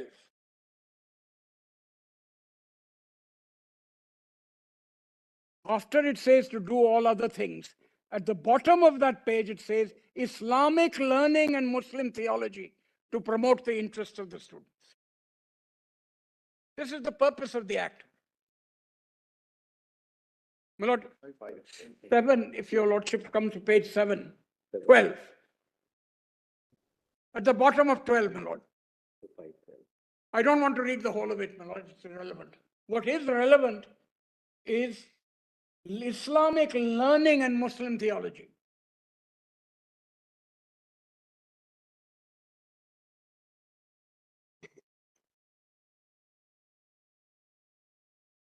Now, my Lord, we come to section 6.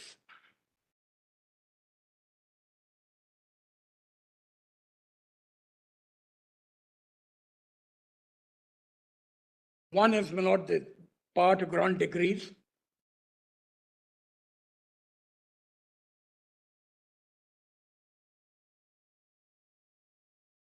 And that 6 says shall be recognized by the government.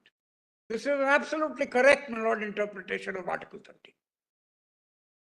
Of course, it must be recognized by the government, as all the decisions say, otherwise it will be valueless.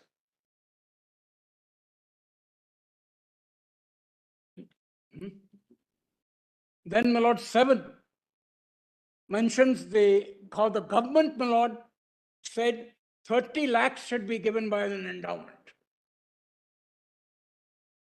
The nexus, my Lord, is there because it is these institutions that have to provide the 30 lakhs. Now, over the page, my Lord, there is an interesting provision which, of course, would not stand in our feminist jurisprudence, my Lord.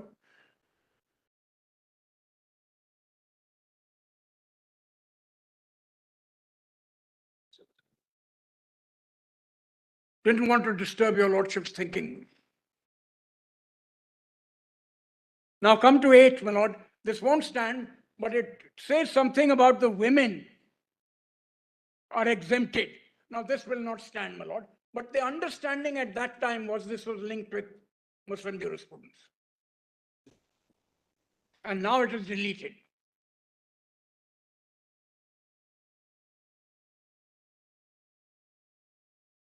Then, my lord, 9 shall have the power to make, provided that instruction in Muslim religion shall be compulsory in the case of Muslim students. This is consistent, my lord, with Article 28. And then, my lord, what happened is this was deleted and a choice was given. I remember, my lord, when I went to school, whether I should attend church or not. They had to get my father's permission. And I'm very grateful I did. I wasn't in the choir, but like your lordships, my lord, I could sing Christmas carols.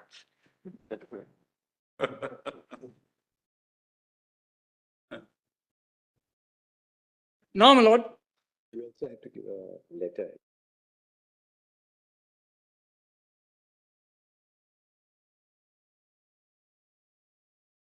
Others.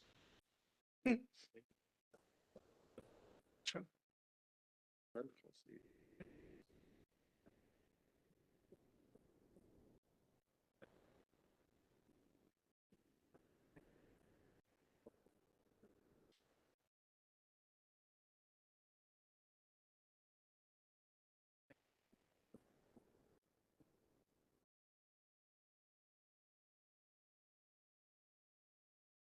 Doing well or badly?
this, my lord, is what was the purpose of the act.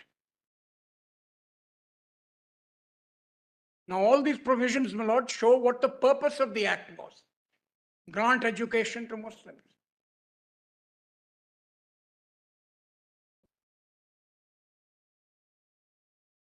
Even forcing Muslims, my lord, to attend. Now, that, of course, is deleted.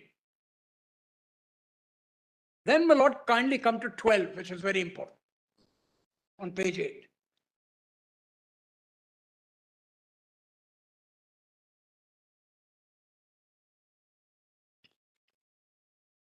The university shall, subject to the statutes, power to maintain and establish intermediate colleges and schools within such limits of the Aligarh district as may be laid down in the ordinances for the purpose of preparing students for the university, and may provide instructions in the Muslim religion and theology.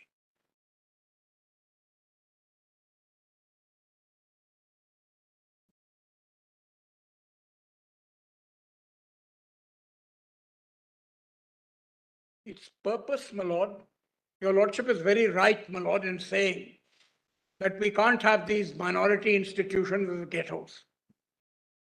Agreed, my lord. They must be institutions of excellence. They must conform to the general law. And nothing in this act takes that away. Then, my lord, if your lordships will come to 13, kindly just 1 second. The Governor General shall be rector. This is therefore, my lord, the rector who becomes analogous to the visitor. And that's where my template comes in. The external authorities and the internal authorities.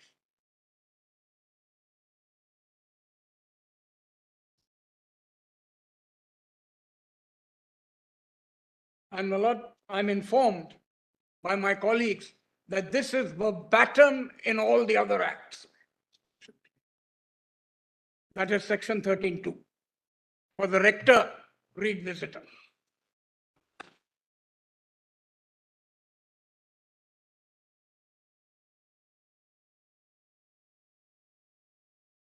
We've given some examples in volume 4, my lord. That's it. I'll take your lordship. So, my lord, 13 and 14 are taken care of. And your lordship wanted to know what the internal aspects were. Kindly come to page 10.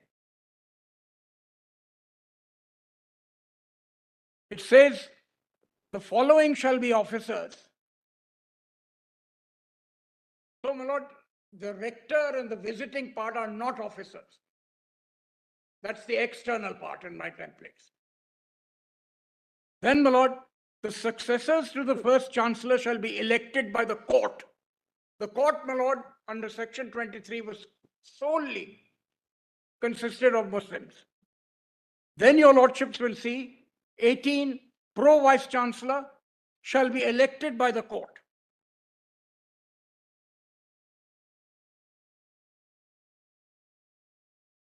"19, the successors shall be elected by the court. 20, the pro-vice chancellor shall be appointed by the court. And now we come to the most important section, section 23. 22 also, my lord. You will see that the visitor is not an authority of the court. 22.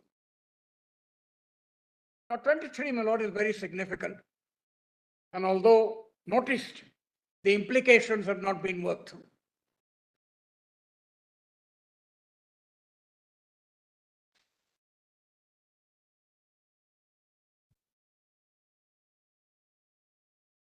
Read the proviso. As far as the proviso later went, but as far as the 20 Act is concerned, my lord, and the purposes of the Act are concerned, it says, provided that no person other than a Muslim shall be a member thereof. And this continued till 1951.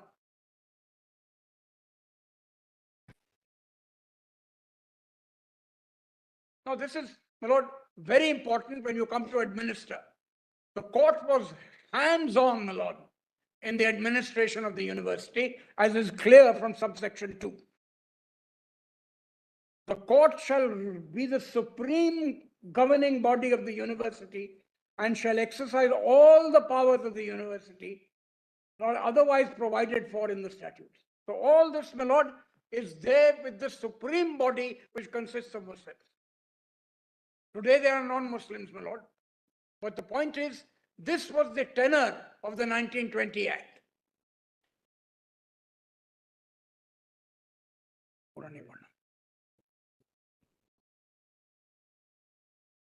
And then your lordships will see in 2, we're only concerned with the recommendations, that's the end of 2, my lord, of the Lord Rector. Now your lordships, my lord, have personal experience of what it is to be a chancellor, what is a visitor, etc.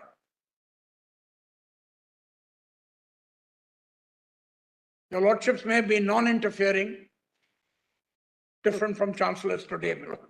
One day that issue will come before your court also. It's only Already, I'm sorry. we know that.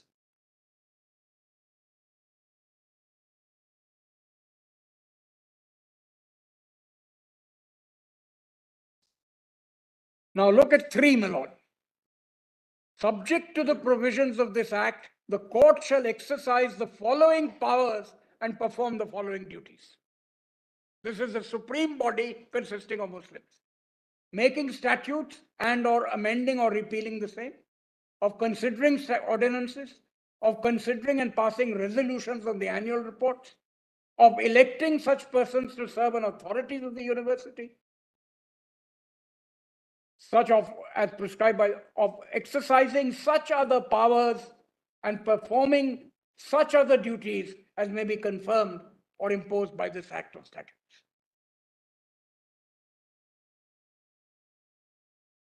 The purpose of this is administration will stay with the supreme body.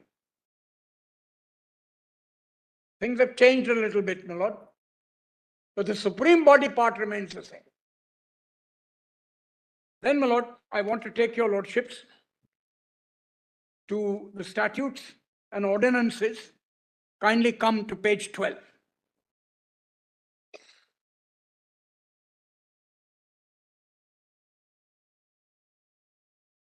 Look at J, my lord, on page 12.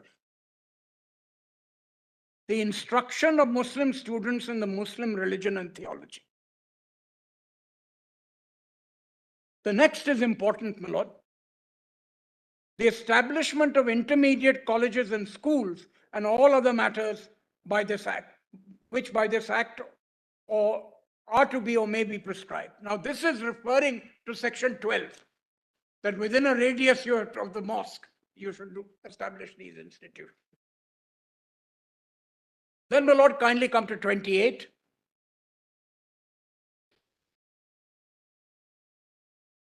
Come to the proviso, my lord, at the bottom. Provided that no statute dealing with the instruction of Muslim students in the Muslim religion and theology shall require to be submitted or approved for approving.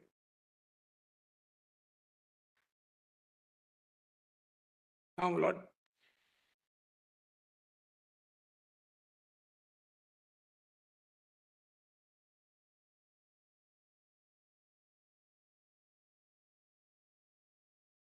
Page 14, my lord.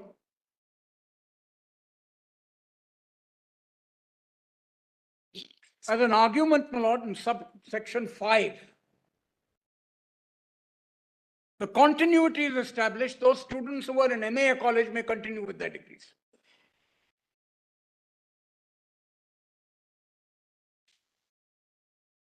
Now, my lord, kindly see the first statutes which are important. The first statutes, my lord, are there in page 16.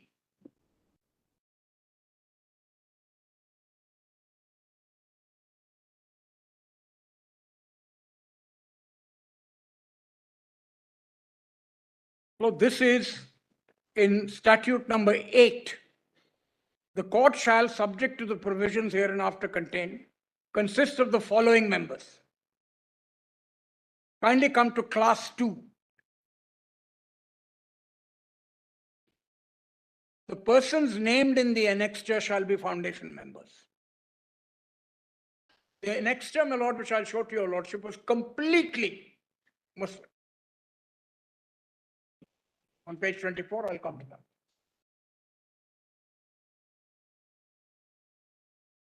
I don't want to get into all this.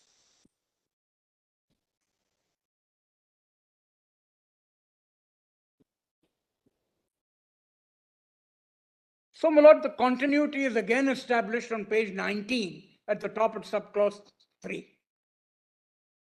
The graduates are there and who have been educated in the Mohammedan Anglo-Oriental College and are members of the association recognized for this purpose by the Act.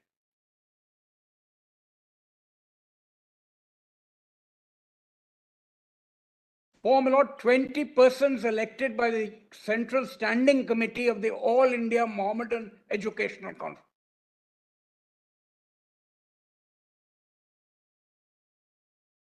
So, my lord, the link, my lord, with the foundation is here.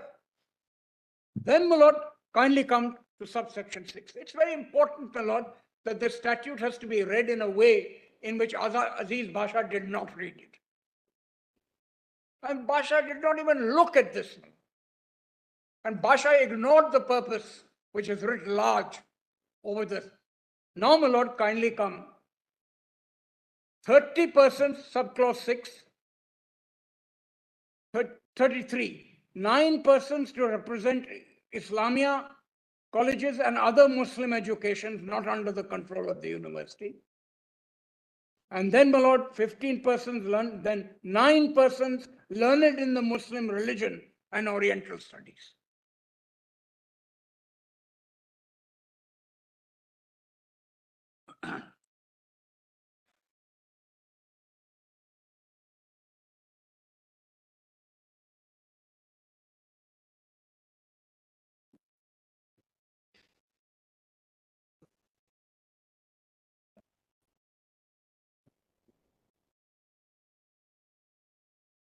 Then, my lord, kindly come to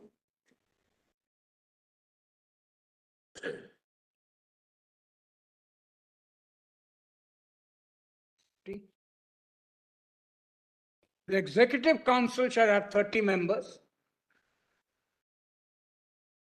And 3 is important, 6 are the members to be elected by the Academic Council and 20 shall be elected by the court. Now remember, the court, my lord, is all Muslim at that point in time.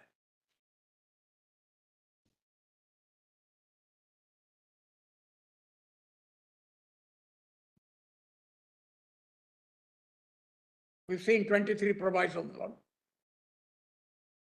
Then, my lord, kindly come to 22. Top of the page, 2 persons elected by the court. Just mark these, my lord. It's just, the purpose is self-evident and control is self-evident.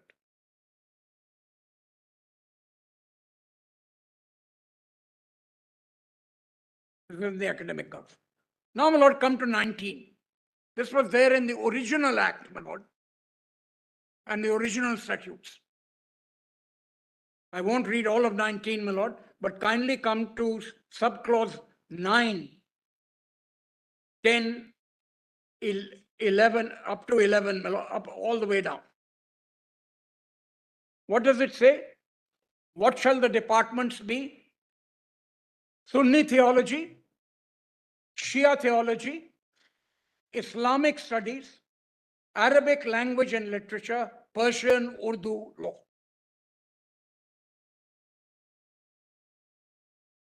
These are the few institutions in India that protect Urdu, which, as your lordship knows, in the 8th schedule is important. When I went to Pakistan, my lord, they have protected Urdu in a way in which we haven't.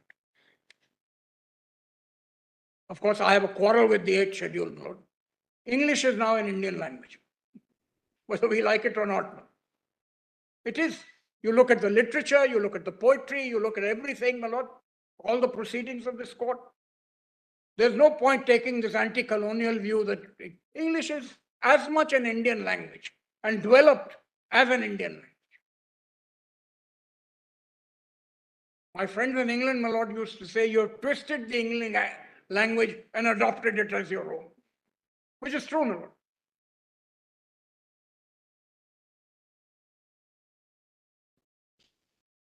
And as Mr. Sibbal points out, we do it better than them. But anyway, my lord, that's not the point.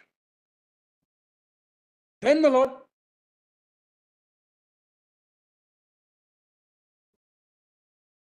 no.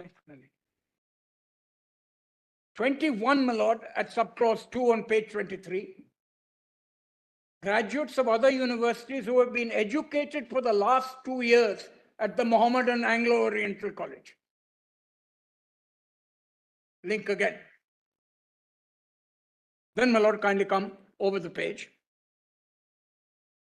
And we see the foundation members who are part, my lord, of the court. I won't read out the names, my lord, your lordship will just note them.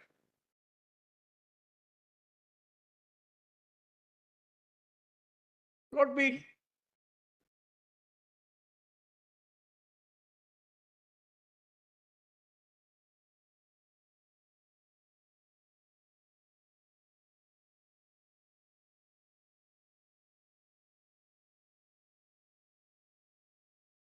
giving degrees through first Calcutta and then Allahabad. Is affiliated to Calcutta. Affiliated and also Later to Allahabad. Allahabad, that's right. From Surat also, there's somebody from Surat. So, my lord, I'm sorry.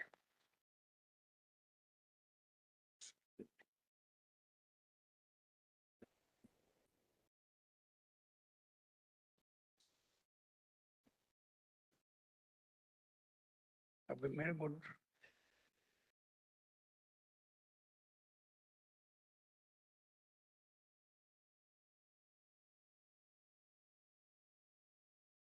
It can, a minority college, it can get affiliated to a university and get a degree from there. But in the case of a university, that cannot happen. So if you want, and if you, without a university degree, you can't get employment. So the real problem is, if you say that I should have continued as a minority institution, nobody would have been employed. Because you have to get a degree, and that degree has to be recognized. So if you are a university, it's the act itself that must confer that. This is the issue at the heart of the problem. Section 6. Mayor College was affiliated with Allahabad Correct. University, was getting I a am degree. saying that as a college, but once you create a university, it can only be done by statute. There is no other way to do it. Basha says you can have a university, but that degree will not be recognized. But that's not the answer to the question. Because if that is not recognized, why would you have a university? I'm just. No, the importance of Aziz Basha is saying that universities are a part of Article 30. It says so in so many words, and that they have a right to be recognized by a minority. If that is so, my lord, we can't say tertiary education, my lord, is beyond the scope of 30.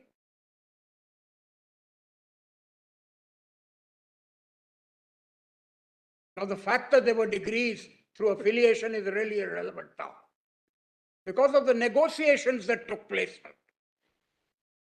You take my property, you take my people, you take the students, you take everything and the staff. Because it was essential, my lord. Of course, there was no Article 30, my lord.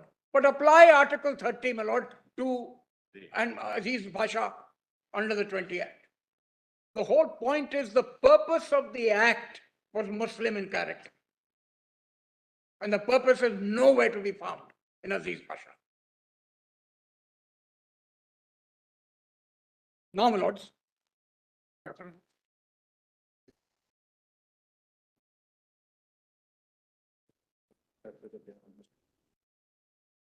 Now, my lords, I just note the pages, my lord, I just want to take your lordships, my lord, to my submission at page 61, Page? volume 1A. What page, Mr. Devan? Mr. Devan? 61.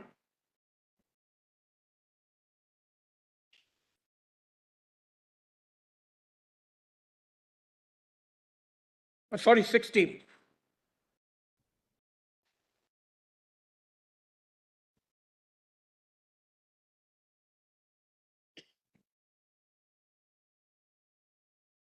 Shall I continue after lunch, my lord? Yes, we can resume after that.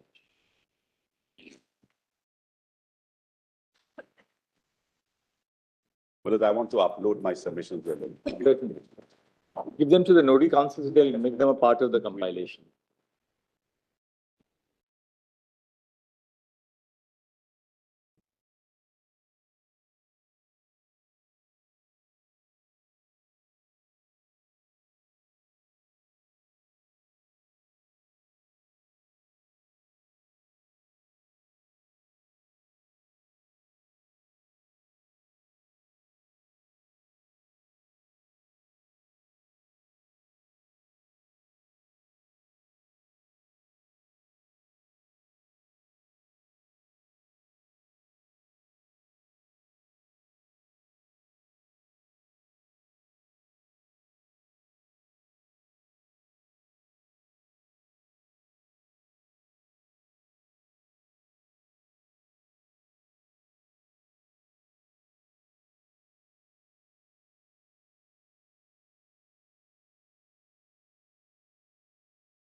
I'm sorry to keep all of you waiting. Actually, both Justice Khanna and I were in a meeting with the members of the bar, senior advocates designation. So there's something very important to the bar. So yeah, just the preliminary groundwork which has to be done. This point one must ask for a trade-off, as I mentioned earlier. But I'm very fearful of that. Because when we were arguing 370, they gave me water and I said, whiskey? And I got calls from Singapore and all over India. Was there whiskey in the glass or not? Now, my lord, I want to take your lordships to the statement of objects and reasons. I'm still on the purpose point, which is in volume 4A. Oh, submissions really look at, please have a seat. Please have a seat, doctor. Look at the antecedent history of the institution, one, the purpose of the statute, and place the provisions of the statute in the backdrop of the antecedent history and its purpose. And the mere fact that a statutory provision somehow restricts what a minority institution could otherwise do in the absence of the statute would not be a ground to deny its status in an Article 30 institution. That's the point about recognition also.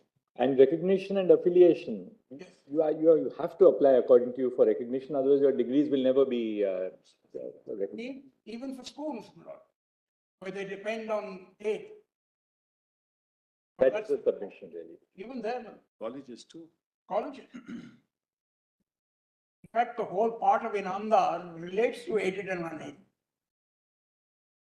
That the unaided don't lose their minority character. May I sit down? Yeah, yes, Doctor. I'm very sorry. I'm very No, touched. please have a. Volume 4A, my lord, page 88. You were reading actually volume 1A, page 60, I think. I'll come back to that. Okay. I'll come back to that. So we look at volume 4A at page 88.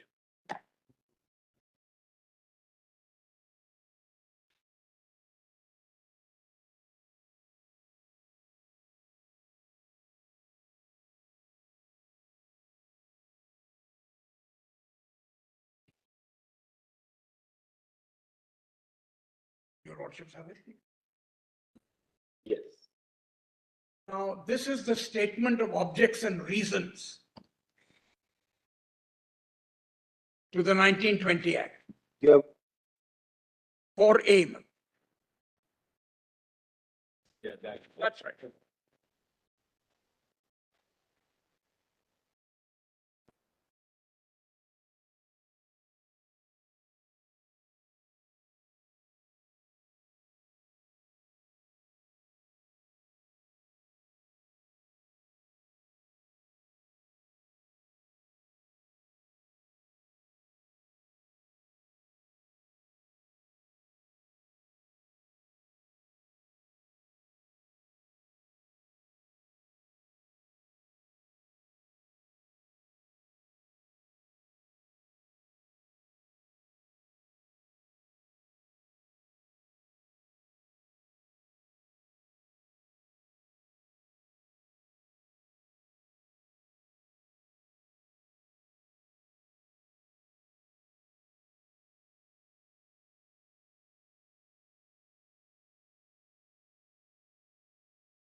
Lord, the printed version is on 87.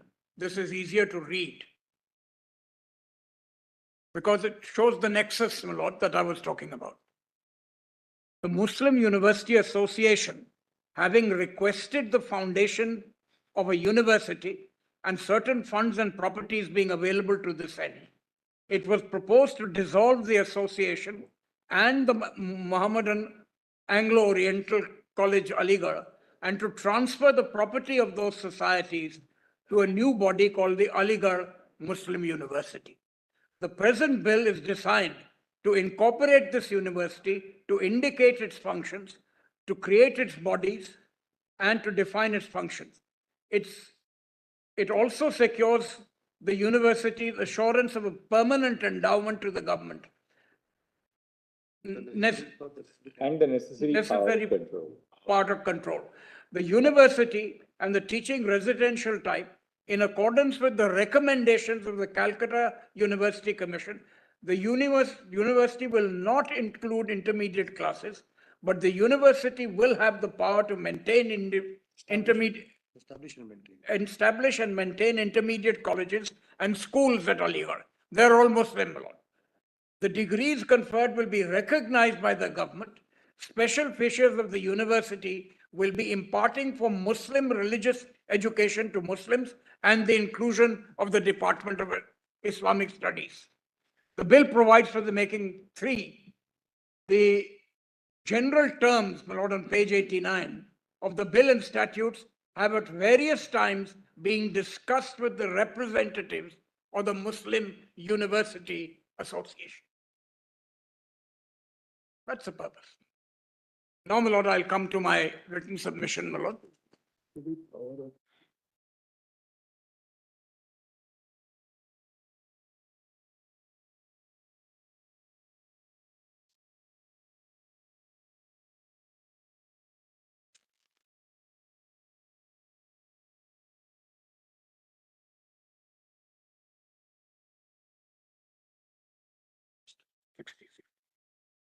I'll flag that very much.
I have, my Lord, in my summary, what the reference is really about.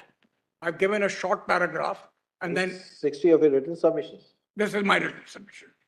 Also, when we use the expression, Article 30 uses the expression establish and administer. Yes.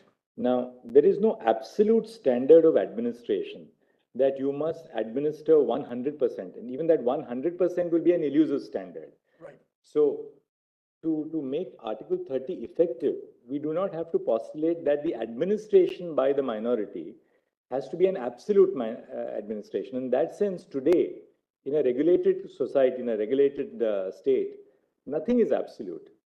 virtually every aspect of life is regulated in some way or the other. So merely because the right to administer is regulated by statute and to a certain extent is not untrammeled, does not detract from the minority character of the institution. That's the point we were making. I'm grateful. So that is the essential point. And then you add of their choice. Of their choice. And it's established means you must have founded it, as you said. Right. And that is a little more objective, but administration in that sense, there's no statutory definition or constitutional definition of the expression administer. Yes, the courts have held what administration means. But if that right of administration is regulated itself by statute, Lord, it can't be that it'll all be Muslim, Muslim, Muslim. It just simply cannot be. Because after the Constitution, all the universities have a liberal element in them. Please give representation to students, representation to teachers. All that is there, my lord, in our university statutes. three things are very clear. You don't have to be administering only religious courses. You can be administering a purely secular education institution. That's right. That's one. Second, the law is not that you have to admit only students of your community. You can admit students of all communities without forsaking, because it's a right of establishment and administration. So that's the second important ingredient. And therefore, a minority institution does not lose that character according to your submission merely because various aspects of its existence are regulated by statute, including aspects relating to the administration of the institution. Right. The state in public interest is entitled to regulate, or the state legislature or parliament, as the case may be, is entitled to regulate administration in public interest to ensure that the conditions of service of the teachers are fair, that the staff of the institution is not maltreated or not deprived of basic conditions of service. There'll be a variety of administrative requirements which the state can impose, or the minimum requirements for the allotment, for the conferment of degrees, standards of examination, standards of syllabus, the curriculum. That's all regulated by the state, but that does not detract from because that applies across the board, irrespective of whether you are a minority or a non-minority institution. That's right. And that's why I said in the beginning, we accept that it must be institutions of excellence and all the other regulatory features, statutes must apply. With one caveat, my lord, which is repeated again and again, that the right to administer does not mean the right to maladminister. That's very important. It comes in Kerala education and then, of course, my lord, in TMFI.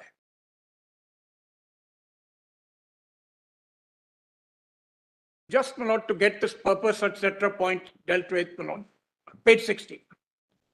Because in our respectful view, the reference has to be culled out by your lordships. Because it mentions the Minority Act, it mentions the University Act indirectly. So all that has to be culled out. We've said, was Aziz Bhasha right in accepting the antecedent historical data on AMU's Muslim character, but denying its constitutional significance while deciding the issue of its minority status, which is at variance with St. Stephen's, Proust, and Path.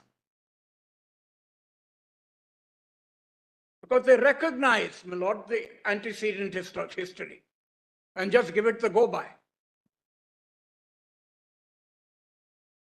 Because that point about nexus and continuity, my lord, origins. What is the origin? In St. Stephen's, they go right through the origins and they even say, you look at the buildings and they are quite clearly Christian in character.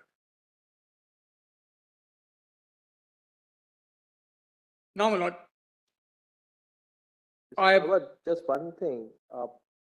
This you are raising it in the context of Aligarh Muslim University. What will be the position post the enactment and enforcement of the Constitution? yes, my lord, of course. With regard to universities which are established or founded thereafter. My lord, what we have seen is that a large number of deemed universities under the UGC Act and the other statutes, they've been declared to be minority institutions despite Aziz Bhasha. And therefore, my lord, we have to look at this now also, as I will point, through the constitutional lens, which is the question your lordship put to me on Article 30. And my lord, liberal education has to be combined with religious education.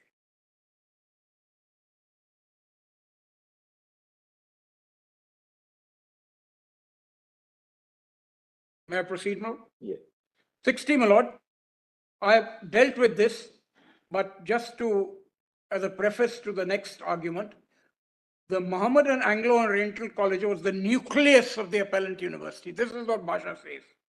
The founders had from the very beginning desired to incorporate MO colleges as a university and grant degrees that are recognized by the government.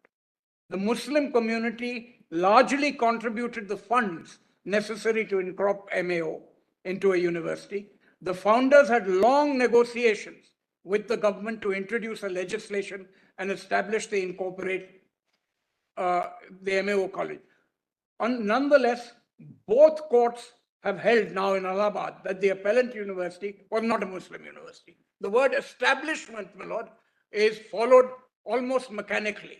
Now come, my lord, to the antecedent history. I'll run through it very, very fast. I realize time is of the essence. Now, my lord, come to 61. We have divided, my lord, the antecedent history into three phases.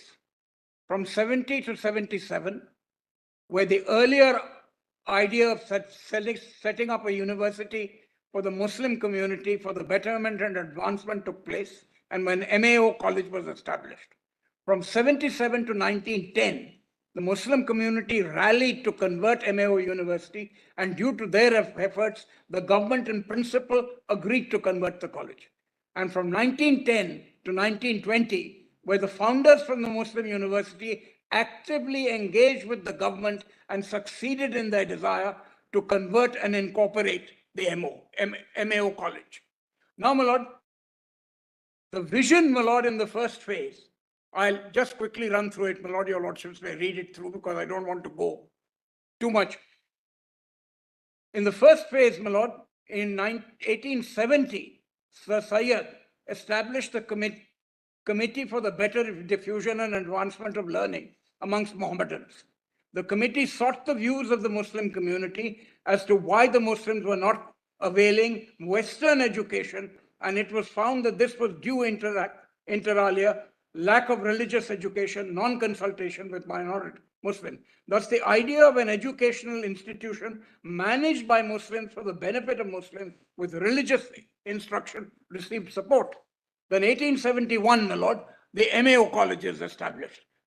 Over the page in 62, when the committee says, the object of the committee shall be to collect funds towards the establishment of the college, particularly one for the education of the Mohammedans as suggested by the Central Committee for Better Diffusion and Advancement of Learning amongst Mohammedans.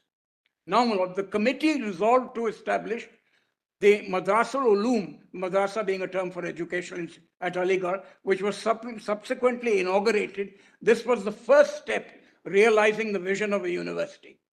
Then, my lord, the Madrasa established the MAO college. And then, my lord, I'll just say what the Governor General says. From the seed which we sow today may spring a mighty decree whose branches like the banyan of the soil shall in their turn strike firm roots into the earth and send forth the new vigorous sapling. That is, the college may expand into a university. So this is the other element, my lord. As your lordship pointed out, it's not just Muslim education, it has to be more than that. And after the constitution, certainly so. Then, my lord, rules and regulations of MAO say object to the college shall be primarily the education of Mohammedans. Then first only the Muslim community was involved in the administration. And I've mentioned the select committee and the rules for guidance of the MAO college. Over the page, my lord. The second phase, my lord, consists of the Sayyid 7.6.1, seeking the government support for the Muslim community and looking upon a degree as a means to success and government jobs as recorded by Altaf Hussain Hali in his biography of Sir. In further, my lord, of the written address was presented to the college fund committee to the viceroy. By far the greater portion of your funds and endowments naturally derived from members of your race and creed. Someday when our endowments are richer and our schemes are completed, we hope to ask to confer upon us the legal status of an independent university. The funds, my lord, come from. Then, my lord, there's recorded in this book, my lord, in 1998, a memorial fund was created to raise funds for incorporating MAO College, and this proved to be a success. 1,27,000, my lord, was an enormous amount in those days. I remember, my lord, my amount we used to get, my lord, in my school was only 2 rupees per week. It was huge. So we have got to inflation-proof this. Now, my lord, at the bottom of that page, those and other efforts by the Muslim community resulted in substantial funds collected for the establishment of the university. Then, my lord, there was an address that was given when they met the viceroy. His ideals and those of Sir Syed with regard to the expansion of the colleges are the view is the ultimate development for the formation of a Mohammedan university, of which the idea was strongly supported by the late Justice Mahmood, son of Sir Syed, and by Morrison, our last principal. The former may be indeed to have said to have formulated, if not fathered, the university scheme, while the latter developed it in numerous writings. Now, this is the great Justice Mahmood, my lord. As your lordship knows, the Privy Council saw his judgments and said, you please become a High Court judge. After that, he delivered, I think, 8 significant judgments, and then he resigned to get himself involved, my lord, in this process. Now, my lord, we come to the third phase, which is important. In 1911, the Committee Takmili Mohammedan University Foundation Committee, now this is important, was constituted for converting MAO College into a Muslim university with the Raja Sahib of Mahmudabad as the president. On the recommendation of the Government of India dated 1911, the Secretary of State approved in principle the establishment of a university at Aligarh, subject to provisions of adequate funds and control. 1911 again, the Government of India specified that a university could be established only through a bill in the Legislative Council. Over the page, my lord. Yes. Then, my lord, in 1911, page 65, or rather PDF 65, where an institution styled as Mohammedan Oriental College was founded by Aligarh in 1875 under the leadership of Sir Syed Ahmad Khan Bahadur, with the special object of promoting the diffusion of Western science and literature and of training the character of students by a scheme adapted to meet the special requirements of the Muslim community. Both, my lord, a liberal education as well as, my lord, the demands of the Muslim community. And whereas from the beginning, the object of the founder and the Muslim community was to raise such college to the status of a university, whereas a memorial had been presented to the government by the trustees of the said college and other representatives of the Muslim community, praying for the erection of a Muslim university and inviting attention to the advantages a university would have, which would confer on their community to the inadequate representation of which their community had in existing, to the enthusiasm which their own university would create amongst the Muslims. And then, my lord, and to the need for religious teaching and protection. So, my lord, the fact, as was pointed out in an interruption, that MAO College could still get degrees, that's not the only point, my lord. The point is of substance, a liberal education along with the concerns of the Muslim community.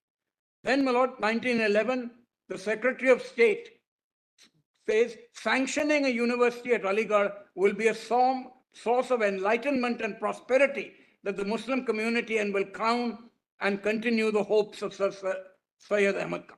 The negotiations continued, my lord, and then your lordships will see that 5 lines from the bottom on 65, in an intervening letter dated 9/10/1912, The education members specifically mentioned that the movement was started without reference to government and that the hope of Sir Syed to convert Aligarh into a teaching and residential university, and his hope has been repeatedly expressed since the leading Mohammedans and others are connected with the college.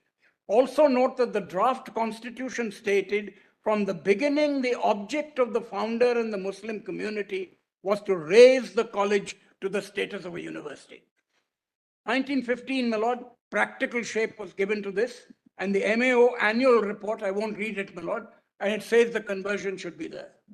Then, my lord, 8 is important on page 66. The Muslim community raised 30 lakhs for the university as required by the government.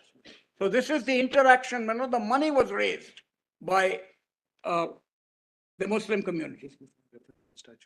And this, my lord, you find reference in the statute and in section 7. Now, my lord, after extended negotiations, the Muslim University Bill was prepared in 1990, referred to the Select Committee.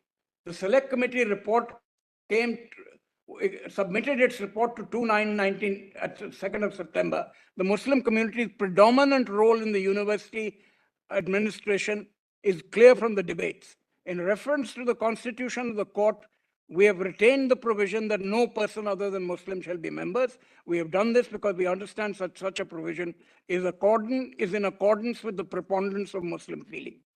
Then, my lord, the matter comes to the Legislative Council. Before putting the question, I would like to add congratulations to the Muslim community on the passage of the bill. I've come specially this morning to preside that I may add good wishes, etc. Then, my lord, the University Act of 1920 was a statement of objects and reasons, which I've read to your lordships, my lord.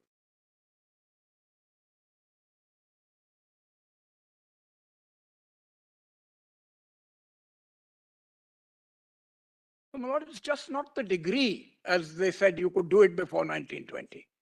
It's a wholesome university with liberal education and the concerns of Muslim theology, etc. Now, all this, what Aziz Bhasha does, it says that in the Select Committee, there was some disagreement on this. That's not how to read a Select Committee, my lord. I pointed that out to your lordships. Now, my lord, 7.8 is just important because, my lord, your lordship doesn't look just at the de jure situation, also the de facto. And this, we have pointed out that the members of the first court were Muslim, 8 to 12 members were Muslim, every chancellor to date has been Muslim, 34 out of 37 vice chancellors have been Muslim. The vast majority of the members of the court, executive council, academic council and executive council, my lord, have all been throughout Muslims. Now you want to take all that away because when appointments were made by the government, they made sure that the appointments conform to the Muslim character. Then, my lord, I have already read because St. Stephen's looks at the emblems, my lord, there. I just want to do 7.9. My lord, when this was argued in Allahabad, Siddharth Shankar Ray, my lord, gave 3 volumes and the court said, yes, of course it is Muslim in appearance, but we are bound by Aziz Bhasha. Now, the history background is architecture of the building, such as a deep green color, Quranic inscription, clearly show the Islamic character. Photos were shown to evidence to the division bench. The emblem of ANU contains a Quranic verse. The university has a university mosque. After the amendment was allowed to establish halls, hostels, special centers, specialized laboratories, only within 25 kilometers of the university mosque. The university employs muezzins.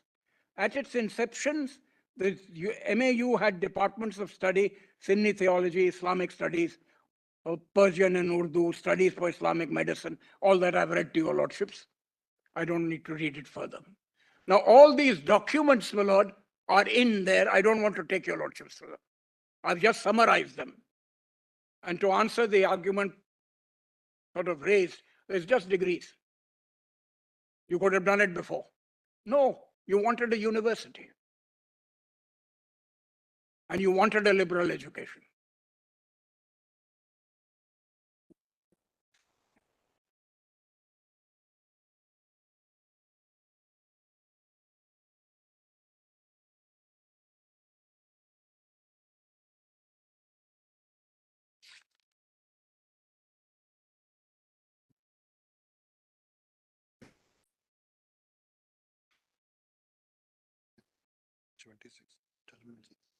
Take it.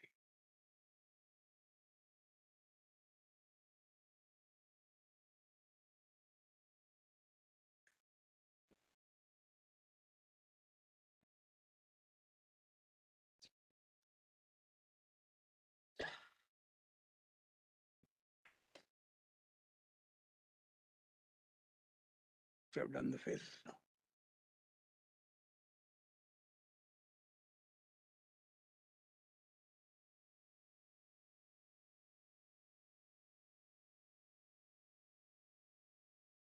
From this summary, he seems to be.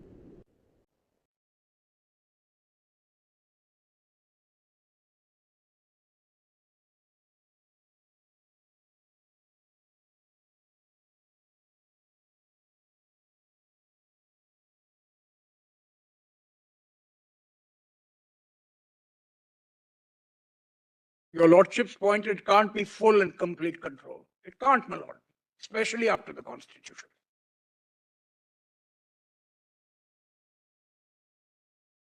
And administer, my Lord, has to be considered.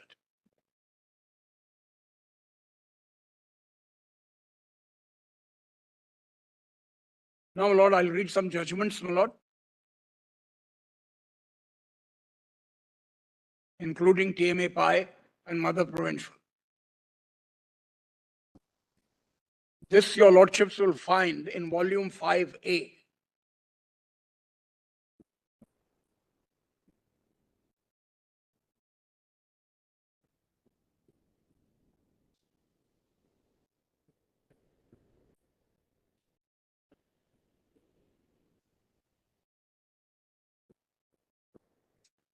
This will answer, my Lord Justice Khanna's question to some extent. Pre-Constitution, post-Constitution, the change and the requirements. Now, my Lord, Kerala Education Bill, I'll be in 5A, I'll be very fast, my Lord. Starts at page 4, but I'll go straight, my Lord, to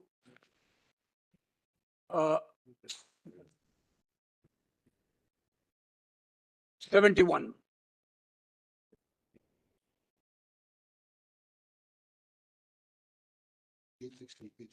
I'm sorry, my Lord. I missed out, my Lord, on page 60.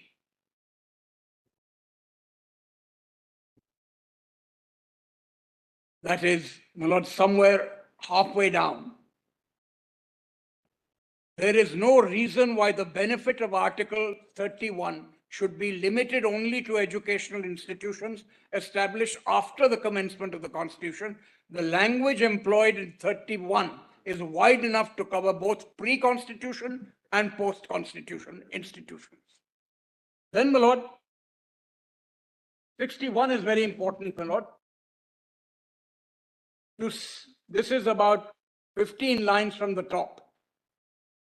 The sentence beginning, to say that an institution which receives aid on account of its being a minority educational institution must not refuse to admit any members of the other community only on the grounds therein mentioned, and then to say that as soon as such an institution admits such an outsider, it will cease to be a minority instrument, is tantamount to saying that minority institutions will not, as minority institutions, be entitled to aid. Now comes the important part. The real import of Article 29(2) and 31 seems to be that it clearly contemplates a minority institution with a sprinkling of outsiders.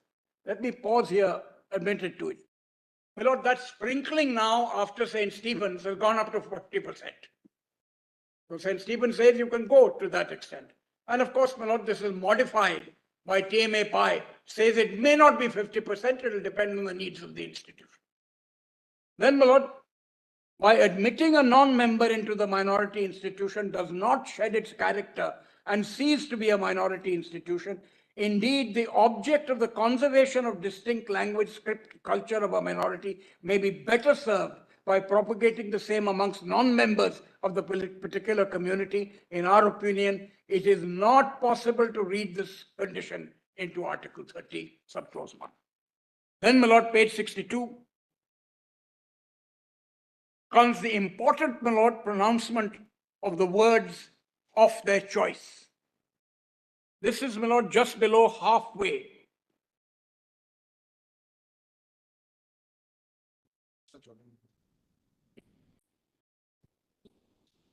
Lord, I'll go just halfway down. The key to the understanding of the true meaning and implication of the article under consideration are the words, as your lordship got it, of their choice. It is said that the dominant word is choice, and the content of that article is as wide as the choice of the particular minority may make it. The ambit of the rights conferred by Article 31, therefore, have to be determined. It should be referred to be determined on misprint by Article 31, and therefore to be determined on has therefore to be determined on a consideration of the matter from the point of view of the educational institution. Now, all this, my lord, somehow Kerala Education Bill was before Bhasha. The foundation had been laid here. And the analysis of Article 31 is missing, my lord, in Aziz Bhasha. It just goes by established or administered, doesn't look at the question of choice. Now, Kerala is a 7-judge, my lord, decision, binding, my lord, on TMA Pi for the interpretation of 30. Now, my lord, 71.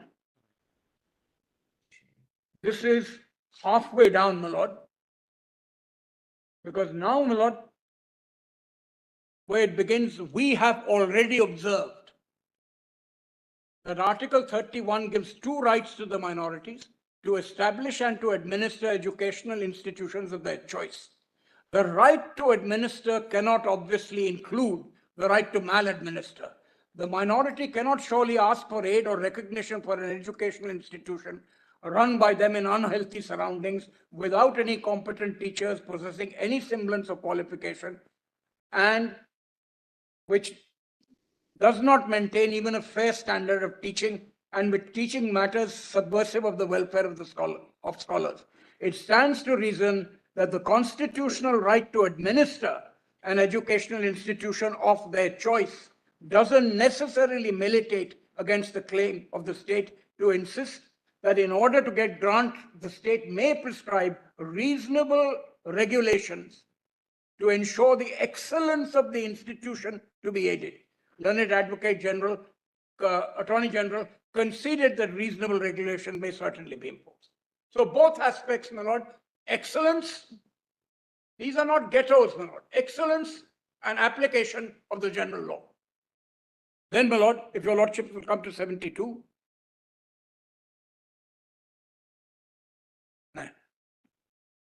It says, my lord, at the top of 72, what the state says, I have money and I shall distribute it, but I shall not give you any of the, unless you surrender to me your right of administration.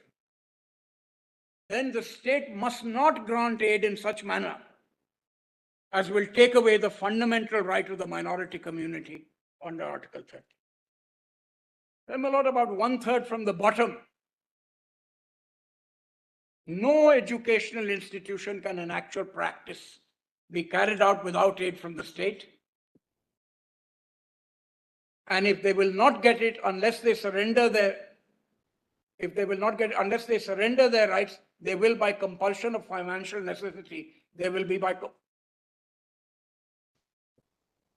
Yeah, They will be compelled to give up. they will be compelled to give up their rights. So, my lord, this whole question of recognition, aid, you don't surrender rights. 76. my lord. This comes to the question of recognition, my lord. Aziz Basha says, look at the section 6. They're saying recognition, that's by the state. Now, my lord, about just last 1/3.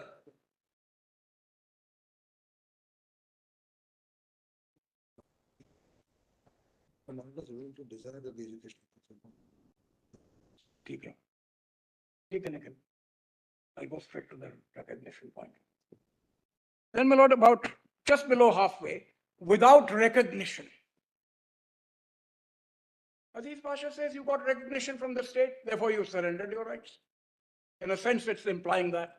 Without recognition, therefore, the educational minorities established or to be established by the minority communities cannot fulfill the real objects of their choice, and the rights under Article 30 cannot be effectively exercised.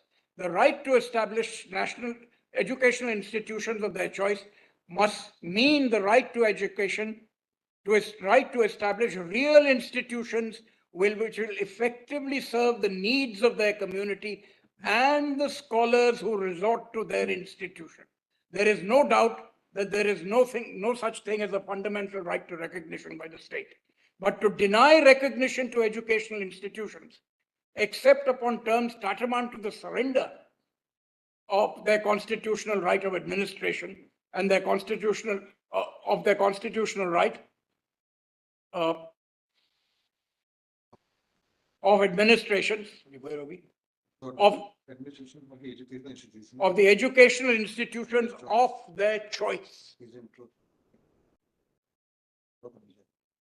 and is in effect to deprive them of their rights under Article 30.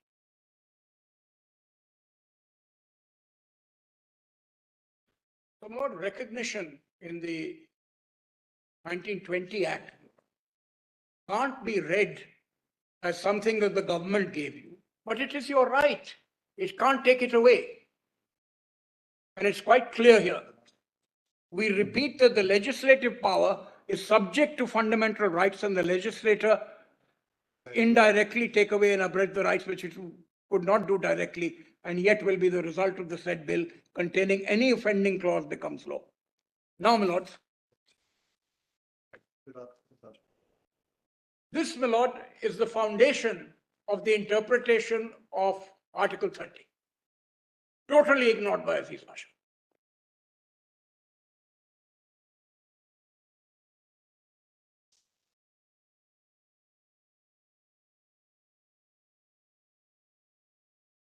So this is a 7-judge bench, my lord. There is something in the Kaveri, my lord, reference, where your lordship said, is it binding on us or is it not, my lord? I think the wisdom now is that even the reference puts points of law. Now, my lord, on 94, I come to Siddharth Bhai. Give me the absolute part.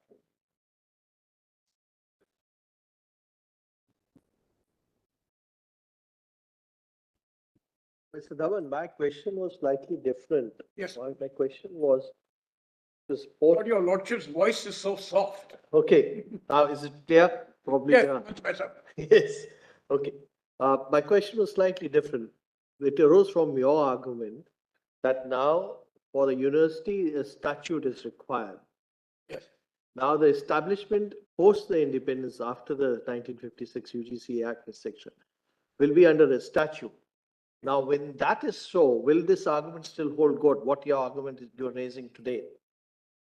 Until, because there is the legislature that was creating or enacting the statute.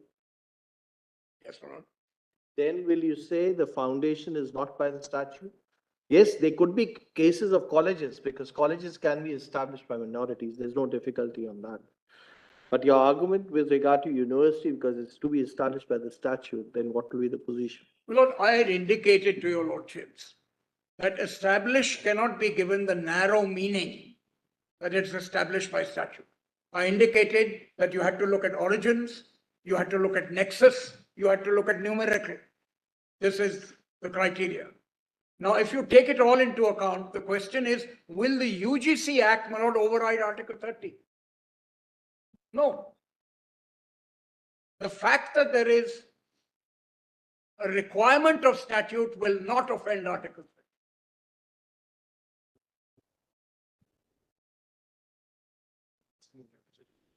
And then, my lord, as I indicated, Mr. Dwivedi was amicus, my lord, in the Yashpal order, where he said you interpret the UGC Act as by and under. So every statutory authorities, deemed universities are covered. They are under, by or under. Therefore, my lord, you cannot have a university.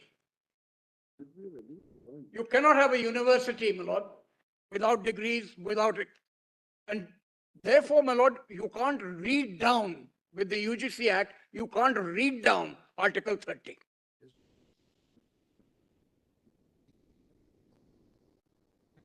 And then your lordships have seen in the reference in 2019, the National Minority Education Act says you have a right to a minority institution. So, my lord, your lordship's question may lead to an exclusion of tertiary education. Then the question of their choice comes up. I don't know if I fully answered it.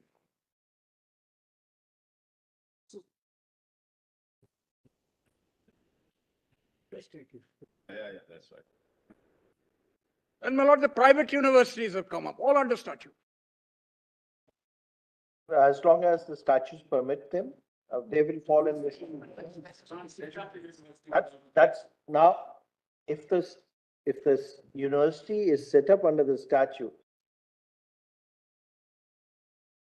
if the statute itself says there's a minority university, they will obviously, because the funding is done by the establishment is done by the minority community, and minority is a much wider term, not restricted only to religious minority.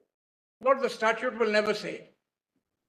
That's where the problem will come up. No, my lord, it doesn't come up. Because in St. David's, my lord, it is certainly true of England that you have the right to grant degrees, but you don't have a, it doesn't come in the royal charter. Your lordships will take the statute as it is and then analyze whether it's a minority institution. That is antecedent, my lord, to establish and administer. If I may say so, brothers,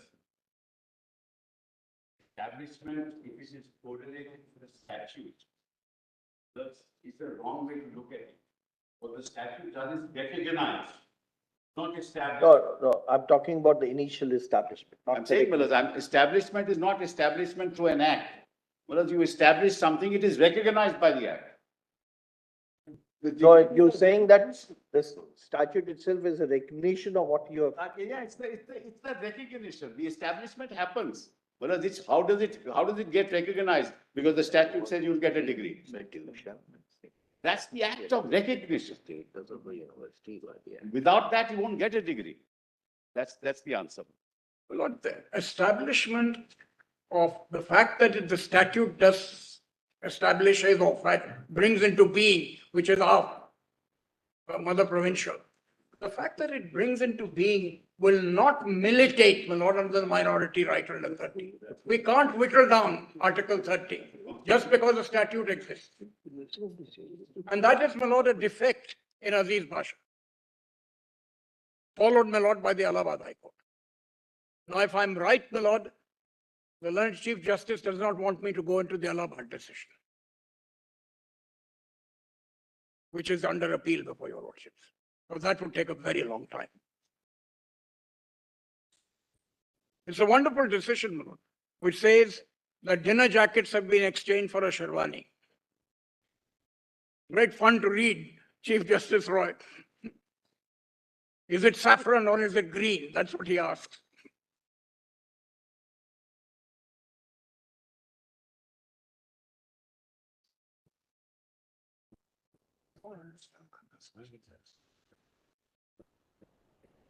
He's moving towards. He's really like the legislature legal to propose the constitution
arises from your lordship's query. Is 30 establishment, the term establishment, to be read in a narrow sense so that it can be taken away by statute, or in a wider sense to define what a minority institution is? The subsequent decisions of the court, my lord, say read it in the wider sense. You go back to the history, you try and figure out what the nexus is. So ultimately, if your lordships are going to give Article 30 a narrow meaning, we're back to Aziz Pasha.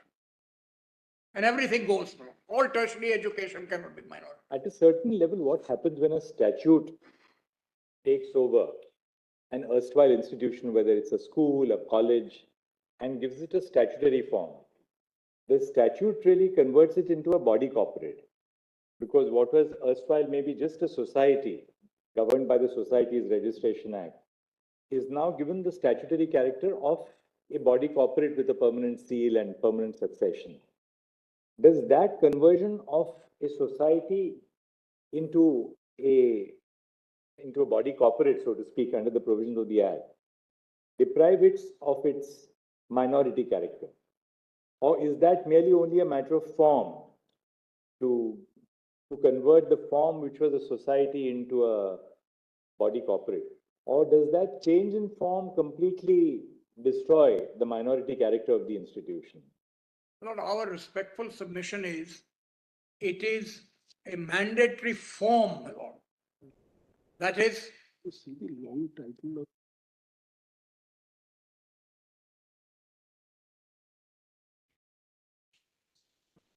still remains. It's the soul of the changes. Should I put it?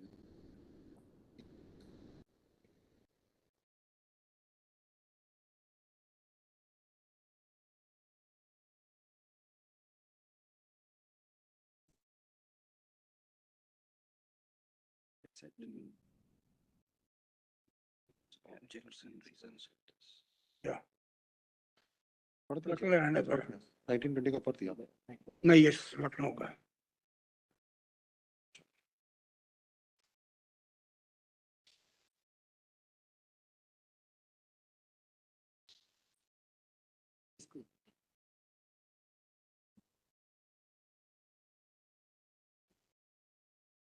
See.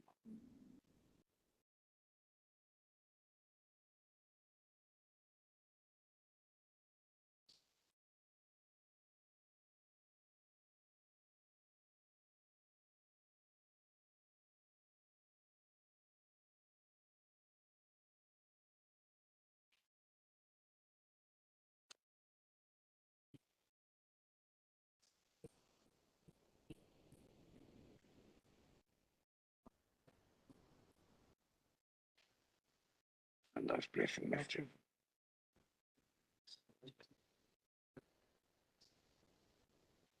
Please confirm.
My lord has spoken.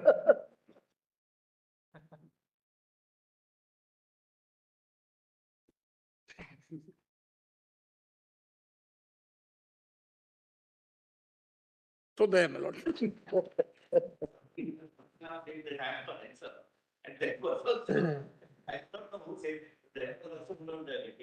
Nice, very sensitive. No, my lord. This is a fundamental question that your lordship has to resolve. Aziz Bhasha says universities can be minority institutions. It also says they must be done by statute. And if by statute, they go. This is the unresolved question, my lord, which your lordship has to examine. And along with something which says at the end of Article 30, of their choice. Therefore, you have to read establishment as not the be-all and the end-all of Article 30. It has to be read as a whole where it says of their choice. And Aziz Pasha says your choice can be a university. And both in those days and now, my lord, if there is a statute, so will it all disappear, my lord? The entire, my lord, of tertiary education will disappear, minority institutions. And therefore, my lord, read the whole of Article 30, which is, as I've already said, my lord, the words are in Kerala University. Because the narrow, everything turns on establishment. That is why Mother Provincial says it should be to found. You take all the factors as to what is founded by the minority. It may not be in the statute. In the Delhi University case, not two cases were before the court. The Allahabad Agricultural University and St. Stephen's. And you don't find that in the statute necessarily. But you have to see who founded it. And your lordships, as soon in Patro, as soon as you say Christian, they said it's good enough to found. So don't, my lord, in my respectful submission, use established, because as your lordship puts it, it's not a matter of form alone. It's a matter of enabling form. That enabling has to be there to come under 30. Then, my lord, we get to the questions of substance. And that is the argument, my lord, we are advancing. My lord, let me take your lords to page 94, Siddhajbhai. Yes. I'm sorry, I'm going as fast as I can, my lord. Super speed.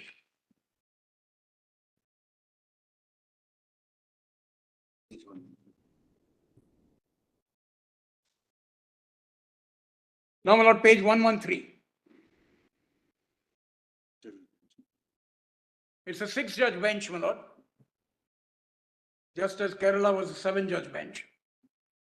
My lord, at end of the first para, Kerala education case, therefore, is not an authority for the proposition submitted by the Additional Solicitor General that all regulatory measures which are not destructive or annihilating of the character of the institution established by the minority, provided the regulations are in the national or public interest, are valid.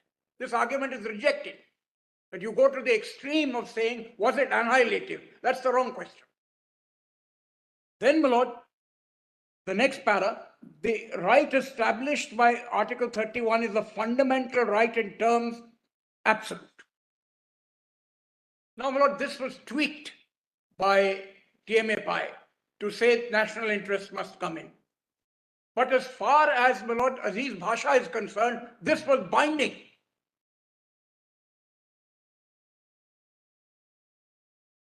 Now, my lord, I come to it is intended to be a real right for the protection of the minorities in the matter of setting up of an educational institution of their choice. The right is intended to be effective and is not to be whittled down by the so-called regulatory measures conceived in the interest of not of minority, but of the public and nation as a whole.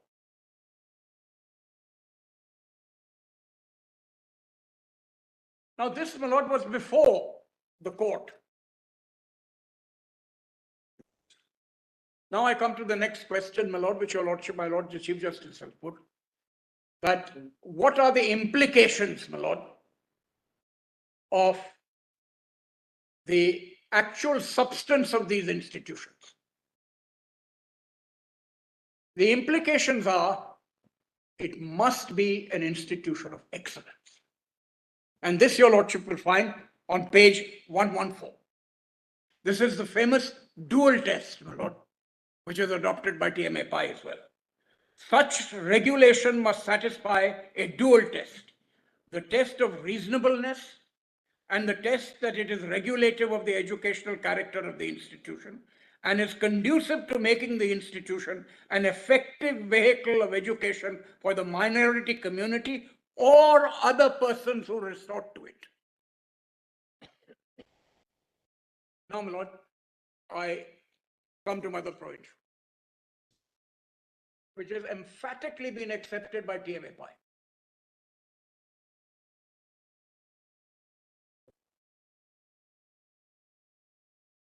Don't disturb the boss. Now, my lord, this is on page 163. And the relevant paras, my lord, which have been affirmed in TMA Pi are 8 and 9. I'll take your lordship straight away to them.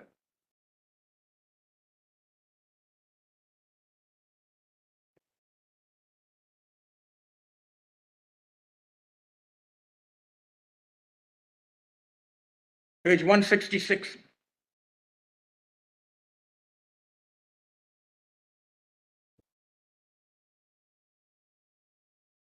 Well, this is actually a spy master, my lord. It's spying on what we say to each other.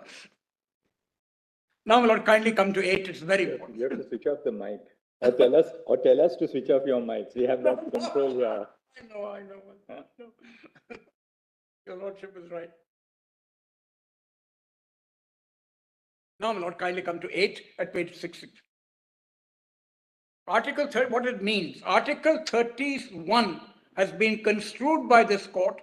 Without reference to those cases, it is sufficient to say that the clause contemplates 2 rights, which are separated in point of time. This is important, my lord. The first right is the initial right to bring into being of an institution. Just jump the line. First right is the Bringing into being of an institution. Sorry, the first right is the initial right to establish institutions of the minority choice. Now, my lord, when we read Article 30, we don't go straight to establishment. That's a consequence. It's my right. We first, my lord, examine whether it was a minority institution or not. Then, my lord, establishment here means the bringing into being of an institution, and it must be by the minority community. The next sentence important. It matters not if a single philanthropic individual with his own means founds the institution of the community at large, contributes to the funds. The position in law is the same, and the intention in either case must be to found an institution for the benefit of the minority by a member of that community. It is equally irrelevant that in addition to the minority community, other minority or even from the majority community can take advantage of the institutions. Such other communities bring in income and they do not have to be turned away. Now come to 9. This now, my lord, I'm dealing with after Aziz Bhasha. I've dealt with before Aziz Bhasha, Siddharth Bhai and Kerala Education.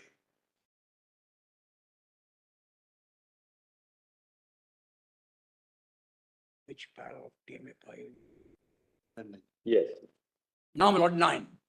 The next part of the right relates to the administration of institutions. Administration means management of affairs of the institution.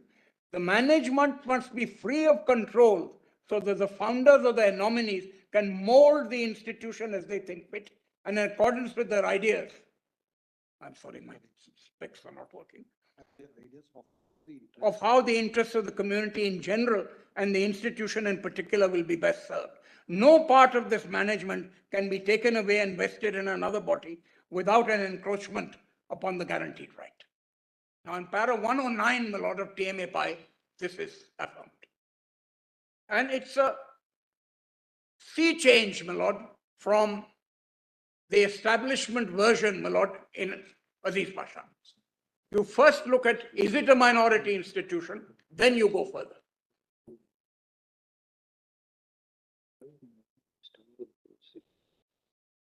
Now, my lord, sorry.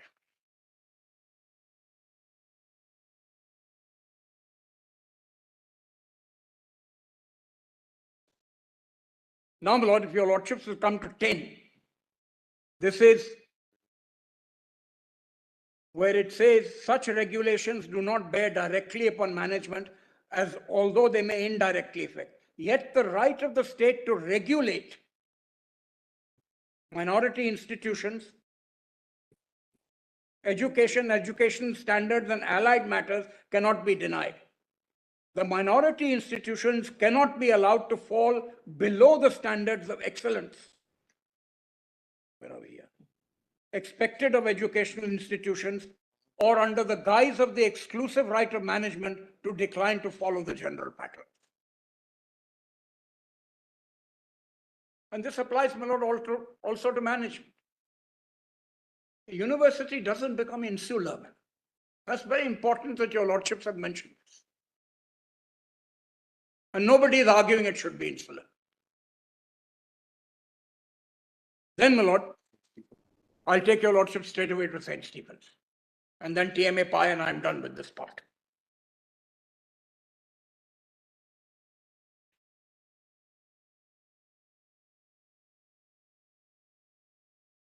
Page 384. Page 384.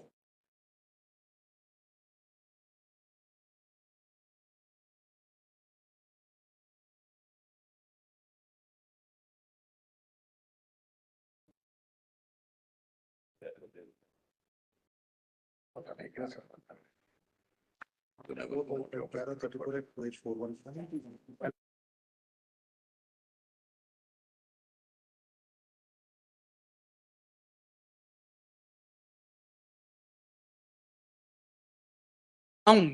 How do we approach it? It is there in proofs to some extent and Patro. But I'm coming straight to St. Stephen's. Now, my lord, kindly come to page 4. 415. No. Please come to 413, my lord.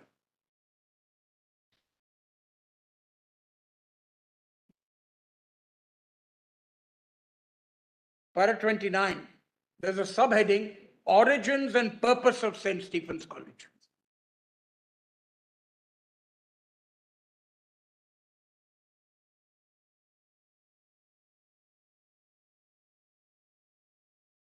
I'm sorry if my reading is somewhat erratic, my lord.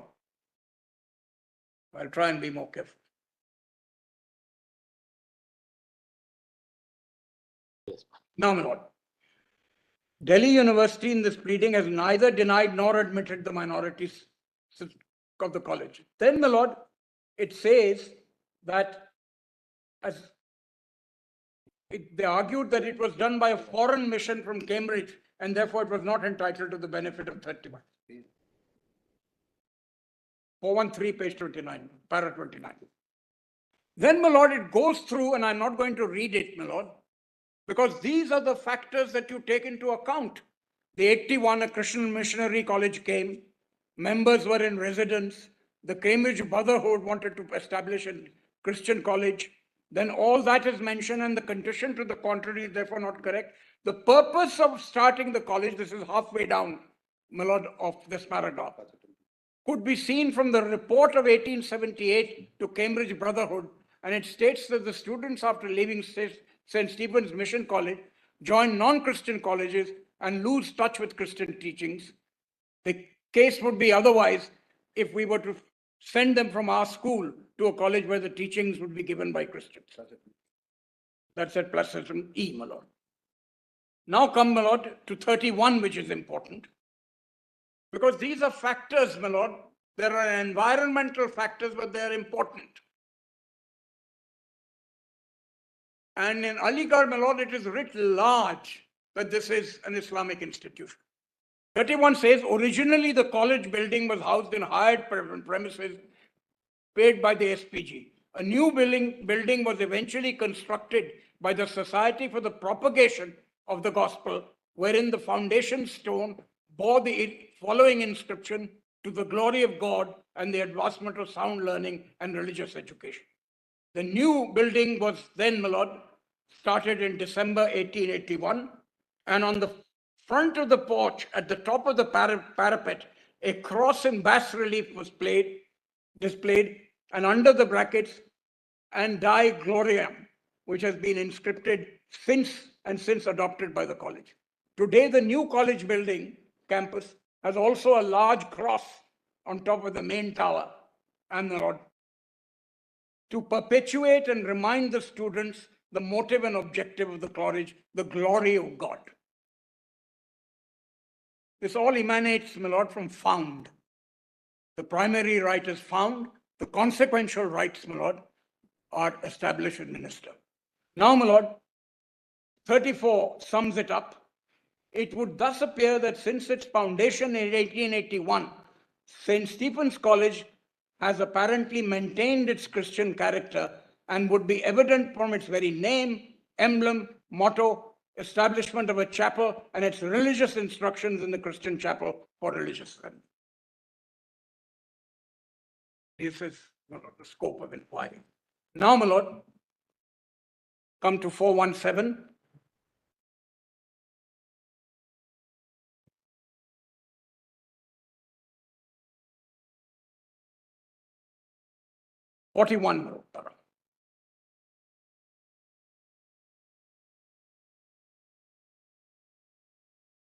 It was contended that St. Stephen's College, after being affiliated to the Delhi University, had lost its minority character. In other words, when you come under statute under the Delhi Act of 1922, do you lose your character? But that's the statutory provision.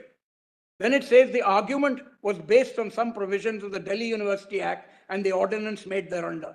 It was said that the students are admitted to the university and not to the college as such, but we find no substance in this contention.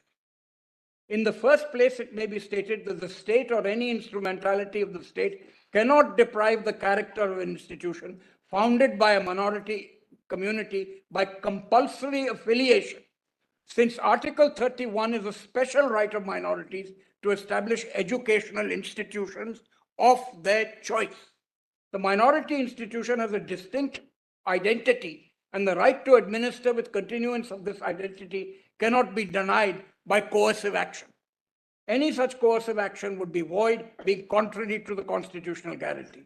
The right to administer is the right to conduct and manage the affairs of the institution. This right is exercised by a body of persons in whom the founders have faith and confidence. Such a management body cannot be displaced or reorganized if the right to be recognized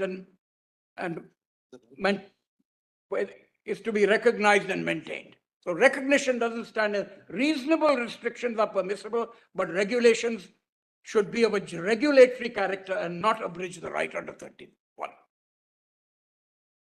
So, my lord, here we see the intervention of statute. As a constituent college, it was by or under the Act of 1922. Then, my lord, if I may come to page 442. 422.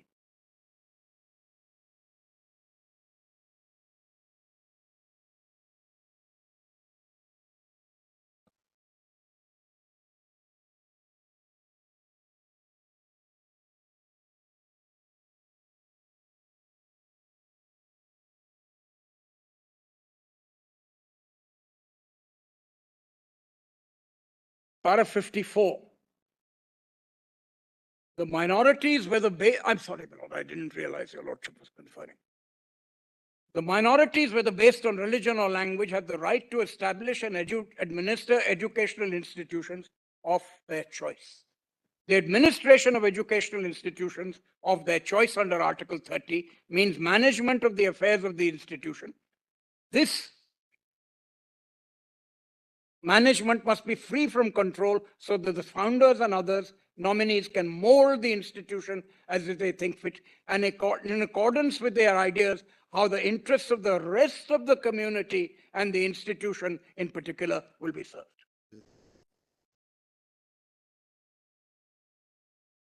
Then, my lord, I would like to come. Sorry? Standards of Then, my lord, the next line, my lord, I'm sorry, the standards of education are not a part of management as such. The standard concerns of the body politic is governed by considerations of the advancement of the country and its people. Such regulations that do not bear directly on the management, or they may indirectly affect it. The state, therefore, has a right to regulate the standard of education and allied matters. Minority institutions cannot be permitted to fall below the standards of excellence expected of educational institutions.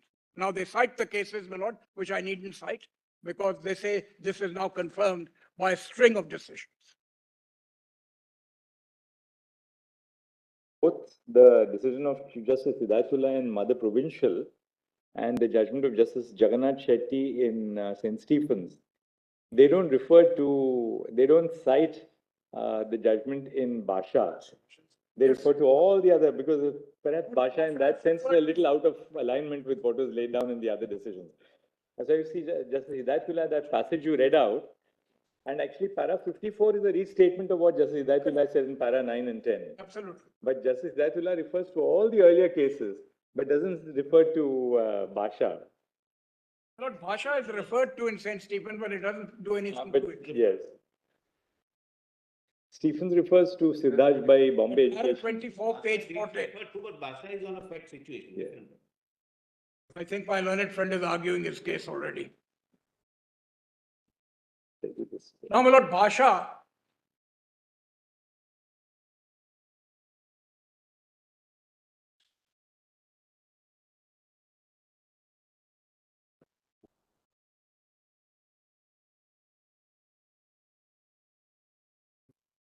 Now, my lord, kindly just turn to 410.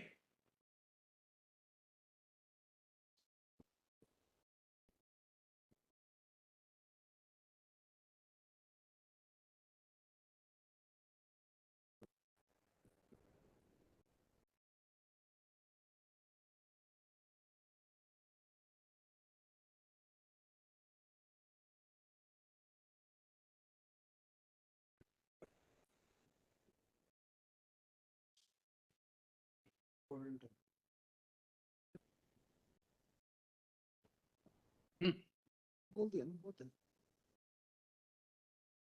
Preferred helpers.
on page 410. Incidentally, it mentions it in para 24, and para 25 says it's been superseded by Patra. Sarah? My lord, para 24 on page 410.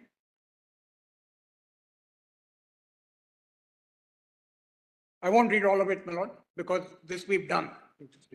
Then, my lord, 25. A couple of years after Aziz Basha, this court had another occasion to determine the nature of an ancient institution claiming to be minority. The decision, as per reported in Esco Patra, since it appears to be in close parallel with the case at hand, it would be useful to have the contentions. Then, my lord, the contentions are there. And then, my lord, what happened in para 27?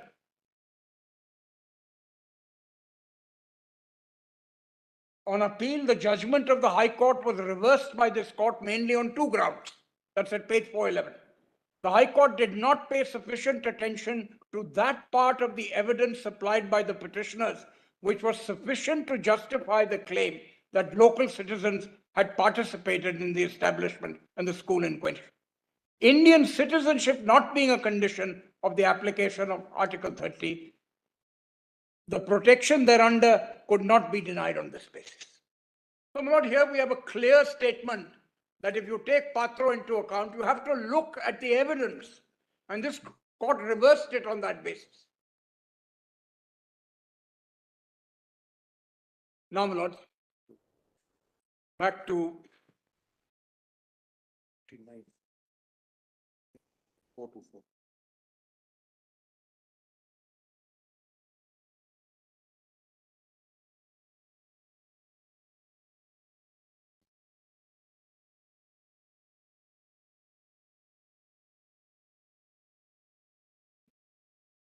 may I continue, my lord?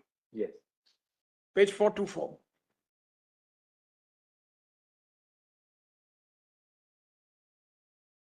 Bottom of the page, paragraph 59. Lays the foundation for TMA Pi 1. The need for a detailed study on this aspect is not necessary.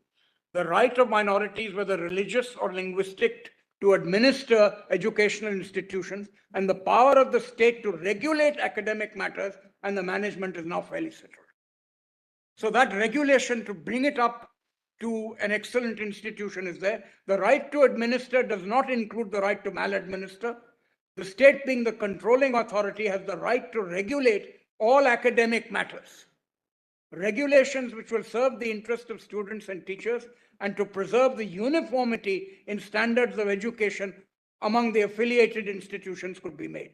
The minority institution cannot claim immunity against the general pattern or standards or general laws, such as the laws relating to law and order, health, hygiene, labor relations, social welfare, contract, tort, which are applicable to all communities. So long as the basic right to management is not taken away, the state is competent to make regulatory legislation. Regulations shall not have the effect of depriving the right of minorities to educate their children in their own institution. That is a privilege which is implied by the right conferred in Article 30. 433.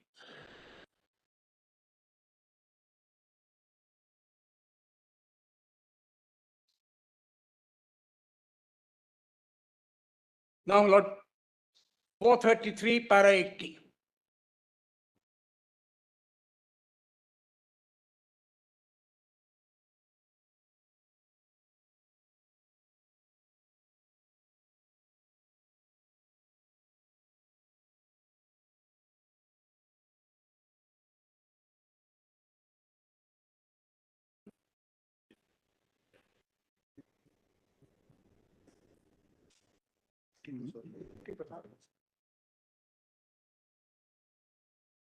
That you're not admitting only students from your And own those others who resort to it. the others who resort to it. That's the important part, my Lord, of Kerala. And now here.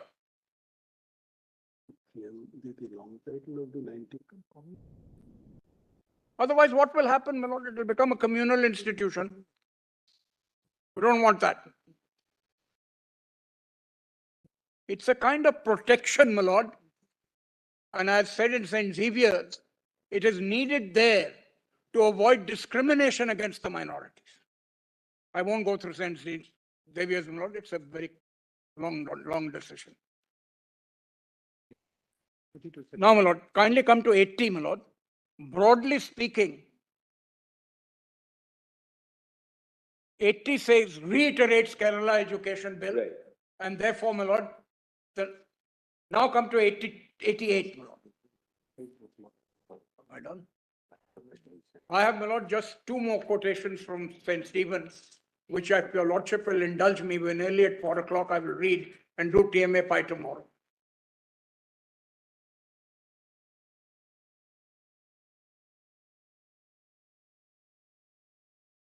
Yes. Now, my lord, 88, since the receipts of a state at 435 does not impair the rights of Article 31, the state can lay down reasonable conditions for obtaining grant and aid for its proper utilization. The state has no power to compel minority institutions to give up their rights under Article 30, and then, my lord, Sadaj Bhai. Then the regulation cannot change the character of the institution. Such regulations must satisfy that dual test, my lord, of reasonableness and excellence. Reiterated here again.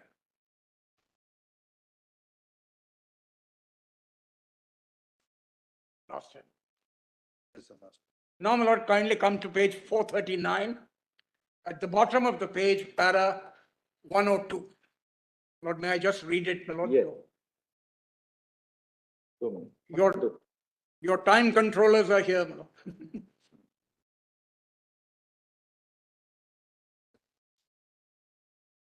Yes. In the light of all these principles and factors, and in view of the importance the Constitution attached to protective measures to minorities under Article 31, the minority-aided institutions are entitled to prefer their community candidates to maintain the minority character of the institution, subject, of course, to conformity with the university standard.